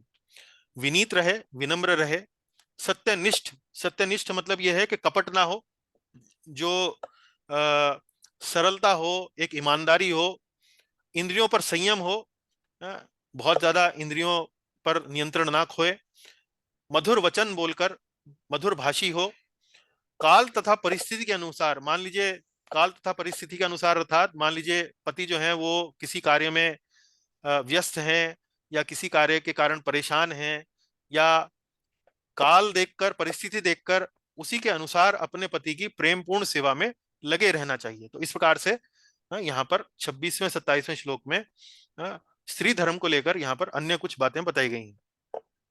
आगे देखें। संतुष्टा लोलुपादक्षा संतुष्टा लोलुपादक्षा धर्मज्ञा प्रिय सत्यवाक् धर्मज्ञा प्रिय सत्यवाक् अप्रमत्ता शुचि स्निग्धा शुचिः स्निग्धा पतिं त्वपतितं भजेत्। पतिं त्वपतितं भजेत्। देखिए भजेत शब्द जो होता है संस्कृत में, उसका अर्थ होता है सेवा। तो हम लोग ये भगवान के लिए भी यूज करते हैं, जैसे भजन या भजन, भज, तो वास्तव में सेवा के लिए आता है। तो यहाँ बार बार वही शब्द यहाँ भज जो है सेवा के लिए आ रहा है। पढ़े प्रभु यहाँ से। साध्वी स्त्री को लालची नहीं होना चाहिए, अपितु उसे सभी परिस्थितियों में संतुष्ट रहना चाहिए। उसे गृहस्थी के कामकाज में अत्यंत पटु होना चाहिए और धार्मिक नियमों में पूर्णतया अवगत होना चाहिए। उसे मधुर तथा सत्य भाषिणी होना चाहिए। इस प्रकार एक साध्वी स्त्री को उस पति की प्रेम पूर्वक सेवा करनी चाहिए जो पतित न हो। हाँ, तो अभी देखिए यहाँ पर अंत में पति के बारे में भी बता दिया गया है कि ये जो आचरण है पत्नी का, जो आपने 25, 26, 27 और 28वें श्लोक के लगभग लगभग 3/4 भाग तक जो आपने पढ़ा कि पत्नी जो है वो लालची ना हो, सभी परिस्थितियों में संतुष्ट रहे, गृहस्थी के कामकाज में अत्यंत पटु हो, धार्मिक नियमों का पूर्ण रूप से अवगत हो, मधुर भाषणी हो, सत्य भाषिणी हो। तो ये जो स्त्री, जो पति लोग जो अपने जीवन में यहाँ पर, जिसका यहाँ पर वर्णन किया गया है, जिसकी कामना कोई पति करेगा, वो पति के लिए क्या बात लिखी है कि ऐसी स्त्री का जो आचरण है वो किस पति के लिए होना चाहिए, जो पतित ना हो। जो पतित ना हो। अब पतित कौन है? पतित वो व्यक्ति है जो वास्तव में 4 नियमों का पालन नहीं करता है। 4 नियम कौन से? कोई मांसाहार नहीं, कोई नशा नहीं, कोई जुआ नहीं, कोई पराई स्त्री पुरुष संबंध नहीं। तो इस प्रकार से पति जो है वो पतित यदि इस प्रकार से कार्य करता है, मांसाहार करता है, नशा इत्यादि करता है, तो उसे पतित कहेंगे। तो इस प्रकार की पत्नी से सेवा जो है या इस प्रकार से पत्नी का आचरण जो है वो किसके लिए है? उस पति के लिए है जो पतित ना हो। और दूसरी बात, वो जो भगवान के शरणागत ना हो, जो वैष्णव ना हो। यदि ऐसा है जो भगवान का शरणागत नहीं है, तो उसे अपनी पत्नी से इस प्रकार के आचरण की आशा नहीं रखना चाहिए। तो ये भी बताया गया है कि यदि वास्तव में पति जो है वो भगवान के शरणागत नहीं है, 4 नियमों का पालन नहीं करता है, और पत्नी यदि साध्वी है, पत्नी जो है स्त्री परायण, पति परायण है, पतिव्रता है, तो ऐसी पत्नी जो है उसको ये नहीं कहा गया है कि अपने पति से तलाक ले ले या संबंध विच्छेद कर दे, बल्कि अपने पति से दूरी बनाकर रखे, अपने पति से विलग रहे। तो इस प्रकार से ये शास्त्रों में निर्देश दिया गया है। तो यहाँ पर श्रीमद् भागवत के माध्यम से हमने सामान्य धर्म के बारे में पढ़ा कि सभी वर्णों का धर्म क्या है, और स्त्री धर्म के बारे में और गहराई से हमने यहाँ पर श्रीमद् भागवत का यहाँ पर श्लोक देखे। और ऐसा स्त्री का जो धर्म है, पत्नी का जो धर्म है, वो किस पति के लिए हो? जो वास्तव में भगवान का शरणागत है, जो वास्तव में इस प्रकार से 4 नियमों का पालन कर रहा है। तो ऐसा यदि पति है तो उस पति के लिए स्त्री का इस प्रकार का व्यवहार होना उचित है, अन्यथा नहीं। अब हम आते हैं पुनः वाल्मीकि रामायण पर। तो हम कहां पर थे? हम श्लोक संख्या पहले पर थे, 27वें सर्ग के, जिसमें सीता देवी जो है अब भगवान श्री रामचंद्र के वचनों को सुनकर उनके मन में थोड़ा क्रोध का भाव है, थोड़ा कुपित हैं। वो चाहती हैं कि भगवान ने अभी जो वचन कहे कि तुम यहीं रहो, मैं वचन वन के लिए जा रहा हूं, अब माता सीता जो है अपने वचनों को यहाँ पर बोलेंगी। पढ़िए प्रभु जी। सीता जी श्री राम को नाम लेकर संबोधित करती हैं। हाँ, अब ये दूसरे श्लोक में वास्तव में यहाँ सीता जी भगवान श्री रामचंद्र का नाम लेती हैं। तो चूंकि वो नाम लेती हैं तो मुझे उचित लगा कि श्लोक को एक बार देख लिया जाए। तो यहाँ संस्कृत भी मैंने यहाँ पर दी है, मेरे साथ साथ पढ़ने प्रभु। किमिदम भाषसे राम किमिदं भाषसे राम वाक्यम लघुतया ध्रुवम वाक्यं लघुतया ध्रुवम् त्वया यद पहास्यम मे त्वया यद्भाष्यं मे श्रुत्वा नरवरोत्तम। श्रुत्वा नरवरोत्तम। अब यहाँ देखिए, ये अनुवाद पढ़ें जी। नरश्रेष्ठ श्री राम, आप मुझे ओछी समझकर यह क्या कह रहे हैं? आपकी बात सुनकर मुझे बहुत हंसी आती है। हाँ, अब यहाँ देखिए कुपित हो गई हैं। और अगला श्लोक जो है उसमें जब श्री रामचंद्र को संबोधित करती हैं तो उनका नाम लेती हैं। तो ये वैदिक संस्कृति है कि वैदिक संस्कृति में जो पत्नियां हैं, जो स्त्रियां हैं, वो अपने पति का नाम नहीं लेती हैं। और साथ ही साथ जो शिष्य होता है वो अपने गुरु का नाम नहीं लेता है। तो ये वैदिक संस्कृति में ये 2 शिष्टाचार हैं जिनको हमें मालूम होना चाहिए। लेकिन यहाँ पर माता सीता जो है भगवान का नाम ले रही हैं। किमिदम भाष्यसे राम वाक्यम लघुतया ध्रुवम। नरश्रेष्ठ श्री राम, आप मुझे ओछी समझकर यह क्या कह रहे हैं? आप कैसी बातें कर रहे हैं? आपकी बातों को सुनकर मुझे हंसी आ रही है। तो यहाँ पर बड़ा एक प्रकार से विवाद हो सकता है कि कैसे माता सीता जो वास्तव में एक तरह से आदर्श नारी हैं, एक आदर्श पत्नी है, एक आदर्श स्त्री हैं, उनसे ये अशिष्टता कैसे हो गई कि उन्होंने अपने पति का नाम ले लिया। किम इदम भाष्यसे राम। तो यहाँ पर टीका में टीकाकार बताते हैं कि वास्तव में माता सीता की जो परिस्थिति है बड़ी विशेष है। माता सीता की जो स्थिति है, परिस्थिति है, बड़ी विशेष है। वो विशेष स्थिति क्या है कि वो नाम किसका ले रही हैं? वो नाम वास्तव में पूर्ण पुरुषोत्तम भगवान का ले रही हैं। और भगवान की क्या आज्ञा है? भगवान की जीवों के लिए आज्ञा यही है कि भगवान का नाम जो है वो जीव जो है वो सदा भजे। भगवान जो है वो यही चाहते हैं कि जो भी जीव हैं उनका नाम सदा उनके मुख पर रहे। तो सीता जी की स्थिति सामान्य नहीं है। सीता जी के जो पति हैं वो स्वयं भगवान हैं, और भगवान की इच्छा है कि उनके नाम का जप सभी करें। तो भगवान के नाम के जप के द्वारा ही हम भगवान का प्रेम प्राप्त कर सकते हैं। तो वास्तव में सीता जी जो हैं यहाँ पर भगवान की आज्ञा का पालन कर रही हैं। पत्नी का जो पहला कर्तव्य है वो ये है कि वो अपने पति की आज्ञा का पालन करे। तो यहाँ पर सीता जी जब भगवान श्री रामचंद्र का नाम लेती हैं तो वो कोई भी किसी प्रकार का भी अधर्म नहीं कर रही हैं। तो यही बात हमको यहाँ पर समझनी है। तो बड़ा ही एक रोचक एक प्रसंग यहाँ पर बनता है कि कैसे यहाँ पर सीता जी अपने पति को नाम लेकर पुकारती हैं, लेकिन नाम लेकर पुकारने पर भी धर्म से भटकती नहीं है, वास्तव में धर्म का ही पालन कर रही हैं, क्योंकि उनकी स्थिति विशेष है, सामान्य स्थिति नहीं है। उनके पति ही वास्तव में भगवान है। आगे पढ़े। आपने जो कुछ कहा है वह अस्त्र शस्त्रों के ज्ञाता वीर राजकुमारों के योग्य नहीं है। वह अपयश का टीका लगाने के कारण सुनने योग्य भी नहीं है।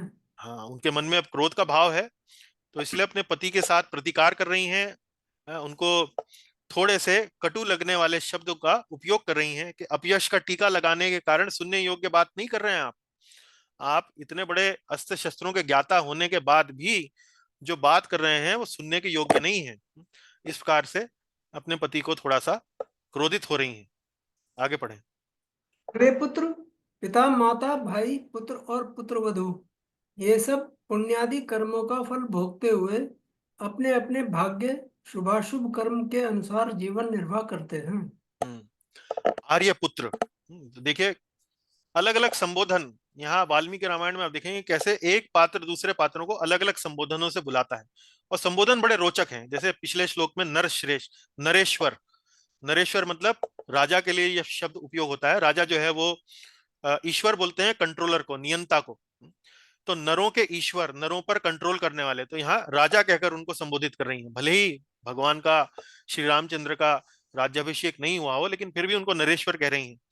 उसके बाद आर्यपुत्र, आर्यपुत्र, आर्यपुत्र कहकर संबोधित कर रही हैं। उसके बाद क्या कहती हैं? पिता, माता, भाई, पुत्र और पुत्रवधू। ये सब जो पुण्य आदि कर्मों का फल भोगते हुए अपने अपने भाग्य के अनुसार जीवन निर्वाह करते हैं। कि मान लीजिए कोई व्यक्ति पिता है, माता है, भाई, पुत्र, पुत्रवधू, जिस भी प्रकार का वो पुण्य कर्म करते हैं तो वो अपने अपने भाग्य के अनुसार जीवन निर्वाह करते हैं। तो जो यदि कोई पिता है और वो अपना कर्म कर रहा है तो जैसा कर्म वो कर रहा है वो उसका भाग्य है। भाई है, माता है, पुत्र है, पुत्रवधू है, वो कर्म कर रहे हैं तो अपने अपने भाग्य के अनुसार अपना जीवन निर्वाह करते हैं। लेकिन पत्नी के पत्नी के संबंध में ये नहीं कहा जा सकता। पत्नी जो है वो विशेष है। क्या है? विशेष। देखिए आगे पढ़िए। हाँ जी। केवल पत्नी ही अपने पति के भाग्य का अनुसरण करती है, अतः आपके साथ ही मुझे भी वन में रहने की आज्ञा मिल गई है। लेकिन पत्नी जो है वो विशेष है, पुरुष प्रवर, पुरुष प्रवर, पुरुष प्रवर कहकर संबोधित करती हैं। केवल पत्नी ही अपने पति के भाग्य का अनुसरण करती है। कि पति के भाग्य में जो लिखा है, पति को तो वो, पत्नी को तो वो भोगना ही है। क्यों? पत्नी को क्या कहा गया है शास्त्रों में, राकेश जी? पत्नी का एक अन्य नाम क्या है शास्त्रों में जो कहा गया है? अर्धांगिनी। अर्धांगिनी। बहुत सुंदर। तो यदि आप अर्धांगिनी मतलब आधा अंग हैं, तो ऐसा तो हो नहीं सकता ना कि आधा अंग का भाग्य अलग हो और आधे अंग का भाग्य अलग हो। ऐसा तो संभव नहीं है। तो सीता देवी यहाँ पर धर्म शास्त्रों से पारंगत हैं, धर्म को जानती हैं और बड़ा स्पष्ट उत्तर दे रही हैं कि पत्नी की स्थिति विशेष होती है, पुरुष प्रवर।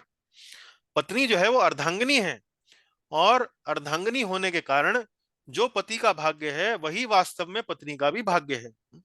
तो जब ये आज्ञा आपके पिताजी ने आपको दी कि आपको वन में जाना है, तो वास्तव में इसको स्पष्ट जानिए कि वो आज्ञा मुझे भी मिली है, क्योंकि मैं आपका आधा अंग हूं। ऐसा संभव नहीं है कि आधा अंग वन में रहे और आधा अंग जो है वो महल में रहे।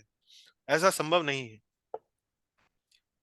तो ये बड़ा सुंदर कारण वो बता रही हैं। आगे है जी। नारियों के लिए इस लोक और परलोक में एकमात्र पति ही सदा आश्रय देने वाला है। पिता, पुत्र, माता, सखियां तथा अपना यह शरीर भी उसका उच्च सहायक नहीं है। तो अब यहाँ पर दूसरा कारण दे रही है। पहला कारण तो ये है कि भाई मेरा भाग्य और आपका भाग्य एक ही है, वो अलग नहीं है। दूसरा क्या कारण दे रही है कि नारियों के लिए, स्त्रियों के लिए पति ही उनका आश्रय है और कोई आश्रय उनका है नहीं। नारियों के लिए इस लोक में और परलोक में एकमात्र पति ही सदा आश्रय देने वाला है। हम्म। तो यदि मुझे मेरा आश्रय देने वाला मेरे पास नहीं होगा तो मुझे आश्रय कौन देगा? मेरा आश्रय और कोई नहीं है। आप कह रहे हैं कि तुम भरत का आश्रय लो, आप कह रहे हैं तुम उसका आश्रय लो, ये संभव नहीं है। केवल नारी के लिए, एक स्त्री के लिए, एक पत्नी के लिए केवल पति ही उनका सदा आश्रय देने वाला है। पिता, पुत्र, माता, सखियां तथा अपना यह शरीर भी उसका सच्चा सहायक नहीं है। उसका खुद का शरीर भी उनका सहायक नहीं है। तो इसलिए दूसरा कारण वो बता रही हैं कि पहला कारण तो ये था कि मेरा भाग्य और आपका भाग्य एक है। दूसरा कारण, पति ही पत्नी का एकमात्र आश्रय है, तो मुझे तो आपके साथ जाना ही है। अब यहां देखिए, एक राम रक्षा स्तोत्र में एक स्तोत्र आता है जिसमें आश्रय की बात की गई है। चूंकि इस श्लोक में, पिछले श्लोक में, छठवें श्लोक में आश्रय की बात की गई है, तो राम रक्षा स्तोत्र में भी एक श्लोक आता है जिसमें आश्रय की बात की गई है। तो श्लोक पढ़ेंगे ताकि हमारा भी भगवान के चरणों के प्रति जो आश्रय है, जो शरणागति के जो भाव है, वो थोड़ा और प्रबल हो। माता रामो मात पिता रामचंद्र, माता रामो मात्पिता रामचंद्रः, स्वामी रामो मात्सखा रामचंद्र, स्वामी रामो मात्सखा रामचंद्रः, सर्वस्वं मे रामचंद्रो दयालुः, स्वं में रामचंद्रो दयालुः, नान्यम जाने नैव जाने न जाने। नान्यम जाने नैव जाने न जाने। पढ़िए प्रभु यहाँ से। मेरी माता राम है, मेरे पिता रामचंद्र हैं, मेरे गुरु राम हैं, मेरे मित्र रामचंद्र हैं, मेरा सब कुछ दयालु रामचंद्र है। मैं नहीं जानता, नहीं जानता, किसी अन्य को नहीं जानता। हाँ, तो यही भाव जो माता सीता का है कि केवल पति ही आश्रय हैं। वही आश्रय जो है वास्तव में भगवान जो है वो जीव के लिए होते हैं। तो उसी भाव को यहाँ इस श्लोक में व्यक्त किया गया है राम रक्षा स्तोत्र में, कि मेरी माता भी राम है, मेरे पिता भी रामचंद्र हैं, मेरे गुरु भी राम है, मेरे मित्र भी रामचंद्र हैं, मेरा सब कुछ दयालु रामचंद्र हैं। उनके अलावा मैं और कुछ नहीं जानता हूं या और कुछ नहीं जानती हूं। तो ये बड़ा सुंदर श्लोक यहाँ पर दिया है। आगे पढ़ें। यदि आप आज ही वन के लिए प्रस्थान कर रहे हैं तो मैं रास्ते के कुश और कांटों को कुचलती हुई आपके आगे आगे चलूंगी। अब माता सीता जो है यहाँ भगवान को बता रही हैं कि कैसे वो व्यवहार करेंगी। तो आप बता रही हैं कि आप किसी भी प्रकार से चिंतित ना हो, मैं आप पर बोझ नहीं बनूंगी। मैं वास्तव में वहां पर आपकी सेवा करने के लिए ही जाऊंगी। और मेरी पहली सेवा क्या होगी? मेरी पहली सेवा होगी कि जब वन में आप चलेंगे तो आगे आगे मैं चलूंगी। आगे आगे मैं इसलिए चलूंगी क्योंकि जो मार्ग में जो कंटक होंगे, जो मार्ग में जो कांटे होंगे, पहले उनको मैं कुचलूंगी और उसके पीछे पीछे जो है वो आप आएंगे। तो यहाँ पर सीता जी जो है वो श्री राम के प्रति सेवा अपनी बता रही हैं कि वो क्या क्या सेवा करने वाली है। तो पहली सेवा है, आपके मार्ग के जो कुश और कांटे हैं उनको मैं कुचल दूंगी और आपका मार्ग जो है वो मैं सरल बना दूंगी। वीर, आप ईर्ष्या और रोष को दूर करके पीने से बचे हुए जल की भांति मुझे निशंक होकर साथ ले चलिए। मुझ में ऐसा कोई पाप अपराध नहीं है जिसके कारण आप मुझे यहाँ त्याग दें। हम्म। तो यहाँ देखिए, यहाँ सीता जी जो क्या कह रही हैं, आप ईर्ष्या और रोष को दूर करके। ईर्ष्या और रोष को दूर करने का मतलब क्या? अब वहां भगवान ईर्ष्या क्यों करने वाले हैं, या रोष उनको क्यों होने वाला है? तो उसका यहाँ पर वो कारण बताया गया है टीका में। जो कमेंट्री दी गई है उसमें कारण बताया गया कि यहाँ ईर्ष्या और रोष का अर्थ क्या है।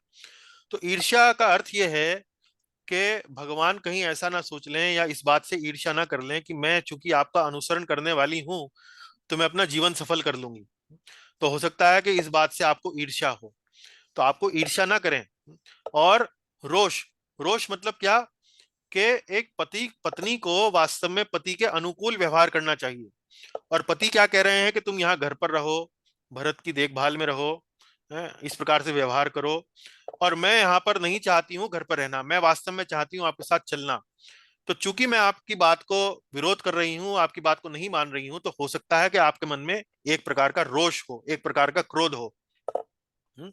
तो आप इस ईर्ष्या और रोष को पीने से बचे हुए जल की भांति भुला दीजिए।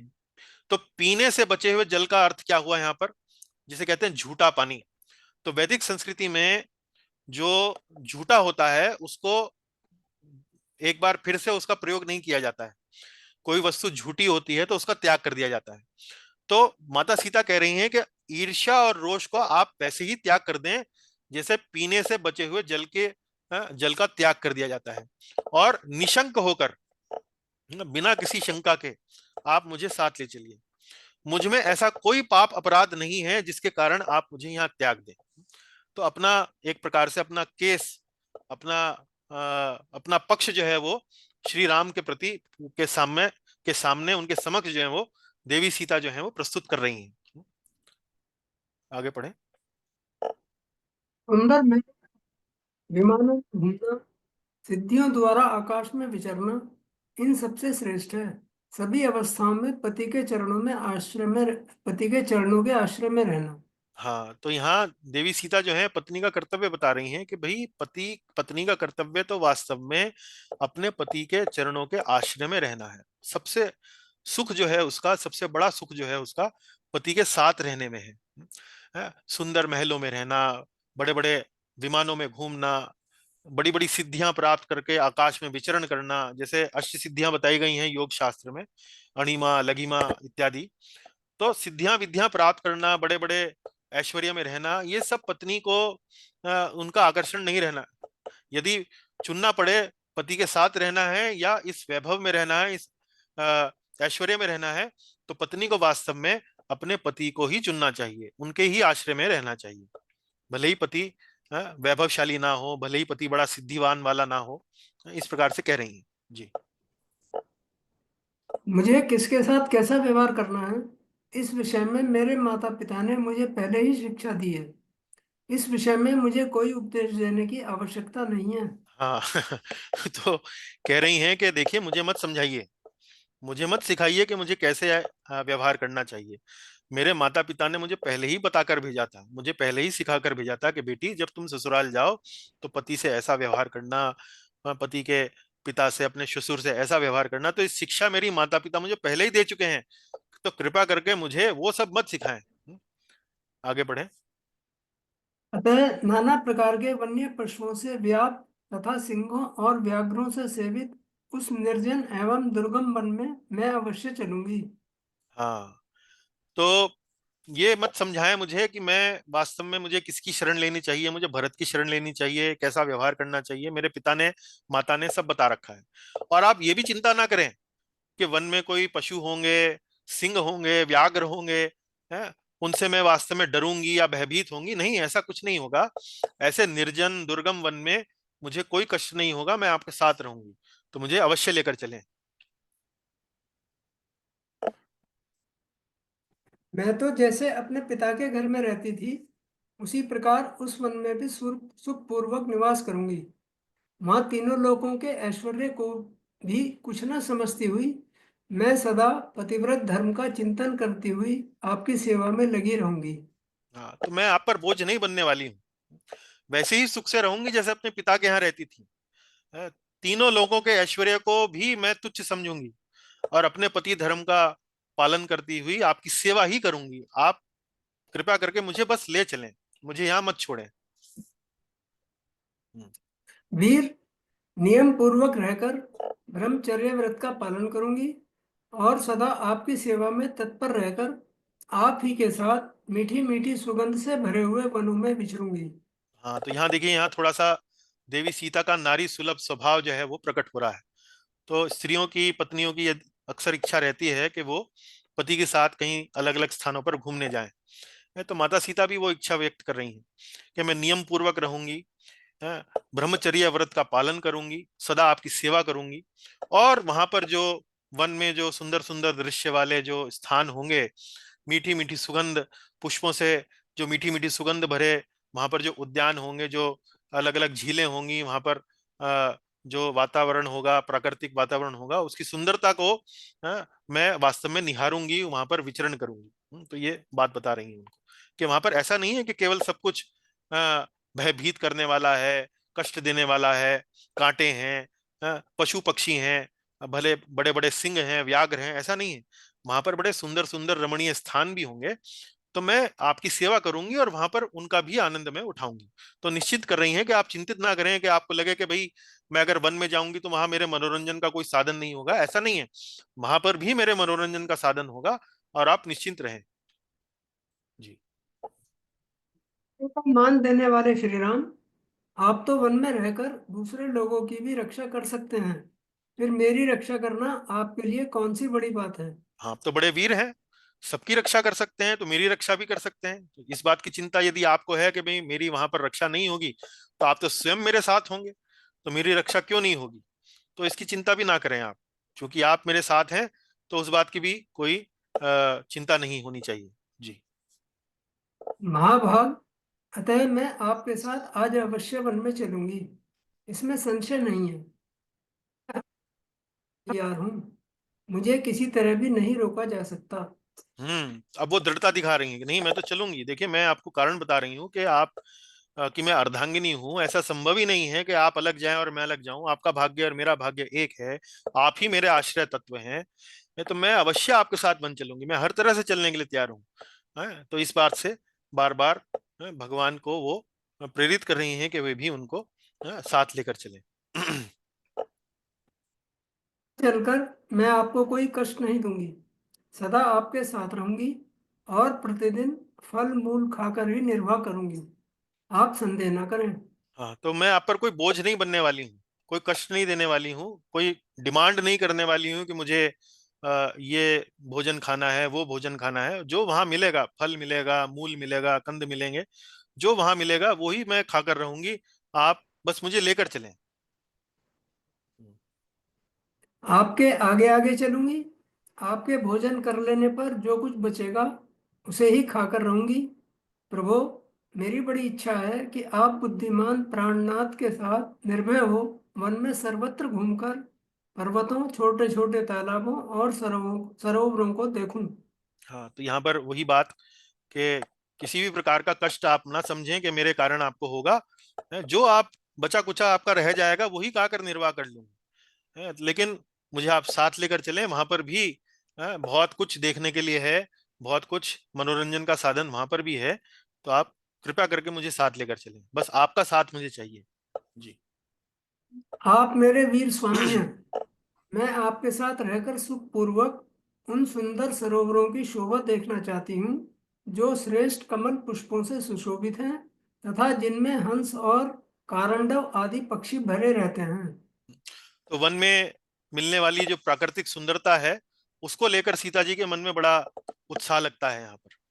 वो चाहती हैं कि वो श्री राम के साथ जाएं और साथ साथ मिलकर उस सुंदरता का अवलोकन करें, उसका आनंद उठाएं। विशाल नेत्रों वाले आर्यपुत्र, आपके चरणों में अनुरक्त रहकर मैं प्रतिदिन उन सरोवरों में स्नान करूंगी और आपके साथ वहां सब और विचरूंगी। इससे मुझे परम आनंद का अनुभव होगा। हाँ, तो माता सीता जो है वो, ऐसा लगता है कि किसी बहुत सुंदर, जैसे कि परिवारों में लगता है कि वो कहीं किसी कश्मीर घूमने जाते हैं कि वहाँ कश्मीर में झीलें होंगी और पर्वत होंगे और बड़ा आनंद होगा।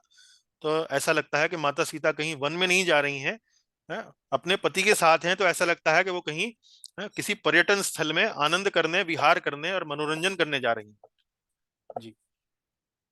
इस प्रकार सैकड़ों हजारों वर्षों तक भी यदि मुझे आपके साथ रहने का सौभाग्य मिले तो मुझे कभी कष्ट का अनुभव नहीं होगा। यदि आप साथ न हो तो मुझे स्वर्गलोक की प्राप्ति भी अभीष्ट नहीं है। तो माता सीता के लिए तो केवल एक ही वस्तु जो है सबसे अनमोल है, सबसे अमूल्य है, और वो है उनके पति श्री राम। यदि पति साथ हैं तो सैकड़ों हजारों वर्षों तक भी कोई कष्ट का अनुभव नहीं करेंगे। यदि स्वर्ग लोक की प्राप्ति ना भी हो तो भी वास्तव में उनको कोई कष्ट नहीं है, यदि उनके पति देव उनके साथ हों। जी। हे पुरुष सिंह रघुनंदन, आपके बिना यदि मुझे स्वर्गलोक का निवास भी मिल रहा हो तो वह मेरे लिए रुचिकर नहीं हो सकता। मैं उसे लेना नहीं चाहूंगी। स्वर्ग भी नहीं चाहिए यदि पति नहीं है तो। जी, आगे पढ़े। प्राणनाथ, अतः उस अत्यंत दुर्गम वन में जहाँ सहस्त्रों मृग, वानर और हाथी निवास करते हैं, मैं अवश्य चलूंगी और आपके ही चरणों की सेवा में रहकर आपके अनुकूल चलती हुई उस वन में उसी तरह सुख से रहूंगी जैसे पिता के घर में रहा करती थी। ये कारण तो सीता जी पहले भी दे चुकी हैं कि आप चिंता ना करें। उस दुर्गम वन में बड़े आनंद से रहूंगी, वैसे ही रहूंगी जैसे अपने पिता के घर में रहती थी। जी, आगे पढ़े। मेरे हृदय का संपूर्ण प्रेम एकमात्र आपको ही अर्पित है। आपके सिवा और कहीं मेरा मन नहीं जाता। यदि आपसे वियोग हुआ तो निश्चय ही मेरी मृत्यु हो जाएगी। अतः आप मेरी याचना सफल करें, मुझे साथ ले चलें, यही अच्छा होगा। मेरे रहने से आप पर कोई भार नहीं पड़ेगा। कोई भार नहीं पड़ेगा। तो यहाँ पर इन श्लोकों को भक्तगण जो है वो दो दृष्टिकोणों से देख सकते हैं। एक दृष्टिकोण ये है कि सीता देवी जो श्री रामचंद्र की पत्नी है, ये श्लोक वो बोल रही हैं। दूसरा दृष्टिकोण ये है कि सीता देवी जो श्री रामचंद्र की भक्त है, और उस दृष्टिकोण से ये बोल रही हैं। तो जो भक्त का दृष्टिकोण है वो हमारा दृष्टिकोण भी हो सकता है। अब यदि हम इस श्लोक को दोबारा एक भक्त के दृष्टिकोण से पढ़ें, मेरे हृदय का संपूर्ण प्रेम एकमात्र आपको ही अर्पित है। तो यहाँ पढ़ने का भाव क्या है? यहाँ पढ़ने का भाव यह है कि हम भक्त हैं और श्री रामचंद्र जो है वो भगवान है। तो एक भक्त कह रहा है कि मेरे हृदय का संपूर्ण प्रेम एकमात्र आपको ही अर्पित है। आपके सिवा कहीं मेरा मन नहीं जाता। यदि आपसे वियोग हुआ तो निश्चय ही मेरी मृत्यु हो जाएगी। अतः आप मेरी याचना सफल करें, मुझे साथ ले चलें, यही इच्छा होगा। मेरे रहने से आप पर कोई भार नहीं पड़ेगा। क्यों? भक्त कहेगा कि मैं तो आपकी सेवा में लगा रहूंगा, आपको मेरे लिए कोई व्यवस्था तो करनी नहीं है। तो एक भक्त के दृष्टिकोण से भी आप इन श्लोकों को पढ़ सकते हैं और अपनी भक्ति को थोड़ा सा और उज्ज्वलित कर सकते हैं और उसको थोड़ा सा प्रगाढ़ बना सकते हैं। अब यह है अंतिम श्लोक इस सर्ग का। पढ़ें इसे प्रभु। धर्म में सीता के इस प्रकार प्रार्थना करने पर भी नरश्रेष्ठ श्री राम को उन्हें साथ ले जाने की इच्छा नहीं हुई। वे उन्हें वनवास के विचार से निवृत्त करने के लिए वहां के कष्टों का अनेक प्रकार से विस्तार पूर्वक वर्णन करने लगे। हाँ, अभी भी जो है डायलॉग, ये जो संवाद है वो पूरा नहीं हुआ। श्री रामचंद्र ने देवी सीता के, माता सीता के कारण सुने, उनके तर्क सुने, लेकिन इन तर्कों को सुनने के बाद भी श्री रामचंद्र जो है संतुष्ट नहीं है। अब वो देवी सीता को वन में जो मिलने वाले जो बड़े बड़े कष्ट हैं, बड़े बड़े जो भय हैं, उनका वर्णन करेंगे विस्तार वर्णन। और वो होगा एक तरीके से अगले सर्ग में। तो ये सर्ग जो था वो था 27वां सर्ग, और 28वें सर्ग में वो सब वर्णन आएगा। लेकिन समय भी हमारा जो सत्संग का है वो सीमित है, और आगे का वर्णन पढ़ने की बड़ी इच्छा है, लेकिन संभवतः समय के कारण हम आगे नहीं पढ़ पाएंगे। तो कथा को यहीं विश्राम देंगे। फिर कभी अवसर मिलेगा तो आगे का सर्ग भी पढ़ सकते हैं। पर फिलहाल जो कथा है यहीं पर उसको विश्राम देंगे। ग्रंथराज श्रीमद् वाल्मीकि रामायण की जय। श्रील प्रभुपाद जी की जय। कोई आपकी टिप्पणी है, कोई प्रश्न है? इस प्रकार से श्री राम कथा का वर्णन पढ़ना, उसके बारे में चर्चा करना, उसके बारे में स्मरण करना आपको कैसा लगा? अवश्य बताएं। तो यहीं आज की कथा को यहीं विश्राम देंगे। मूल रूप से इस कथा में आपने पति और पत्नी के प्रेम को देखा, कैसे मर्यादा पुरुषोत्तम श्री रामचंद्र अपनी पत्नी के लिए बड़ा उत्सुक हैं, और कैसे पति परायणा देवी सीता, जानकी सीता अपने पति को अपने से अलग नहीं मानती हैं, और कैसे उनके साथ जाने के लिए आतुर हैं, पूर्ण रूप से सेवा करने के लिए तत्पर हैं। उसके अलावा स्त्री धर्म के बारे में हमने चर्चा करी, उसके अलावा सामान्य धर्म के बारे में हमने चर्चा करी, उसके अलावा हमने चर्चा करी कि इन श्लोकों को हम केवल एक जगत में होने वाले, जगत में दिखने वाले पति पत्नी के संबंध के रूप में भी पढ़ सकते हैं, और साथ ही साथ एक भक्त और भगवान का जो संबंध प्रेम का होना चाहिए, उस दृष्टिकोण से भी इन श्लोकों को पढ़ सकते हैं और अपनी भक्ति को और थोड़ा पुष्ट कर सकते हैं। तो ये कुछ 4-5 बातें आज के इस छोटे से सत्र से श्री रामनवमी के इस पवित्र अवसर पर आपके सामने यहाँ पर प्रस्तुत करने का प्रयास है। आशा है आपको इससे आनंद हुआ होगा। आशा है इससे आपको प्रभु श्री राम की स्मरण में, तीव्रता में आपने इसको अनुभव किया होगा। तो इसी के साथ हम आज की यहाँ इस कक्षा को विश्राम देते हैं। जय श्री राम। मर्यादा पुरुषोत्तम भगवान श्री रामचंद्र भगवान की जय। चलिए, बहुत बहुत धन्यवाद। हरे कृष्णा प्रभु जी। हरे कृष्णा सुबोध जी। हरे कृष्णा जी। बहुत मजा आई, अच्छा गाया, बहुत बहुत आनंद आया आपको। चलिए, बहुत बहुत। हरे कृष्णा, बहुत हरे मजा आया, बहुत मजा आया। हरे कृष्णा अतुल जी। हरे कृष्णा प्रभु जी। हरे कृष्णा हरे माता। कृष्णा। हरे कृष्णा जी। हरे कृष्ण प्रभु हरे जी। कृष्ण प्रभु जी। हरे कृष्णा माता जी। सरस हरे कृष्णा जी। चलिए हुई है कक्षा, सुंदर। चलिए, बहुत बहुत धन्यवाद। तो अगले रविवार को हम लोग अपनी यात्रा पर होंगे। आप में से बहुत सारे भक्त हमारे साथ वृंदावन के निकट गोवर्धन पर्वत के पास गोवर्धन रिट्रीट सेंटर में आ रहे हैं और वहां पर सत्संग का कार्यक्रम रखा गया है। तो अगले रविवार को कोई प्रवचन नहीं होगा, ना शनिवार को होगा, बुधवार को भी हम नहीं करेंगे क्योंकि हम थोड़ा सा तैयारी में व्यस्त रहेंगे। तो अब अगले जो प्रवचन होंगे वो अगले हफ्ते के बुधवार से हम आरंभ करेंगे। तब तक के लिए बहुत बहुत धन्यवाद जी। धन्यवाद। बहुत बहुत शुभकामनाएं आपकी बहुत वृंदावन बहुत यात्रा। अच्छा जी, धन्यवाद जी।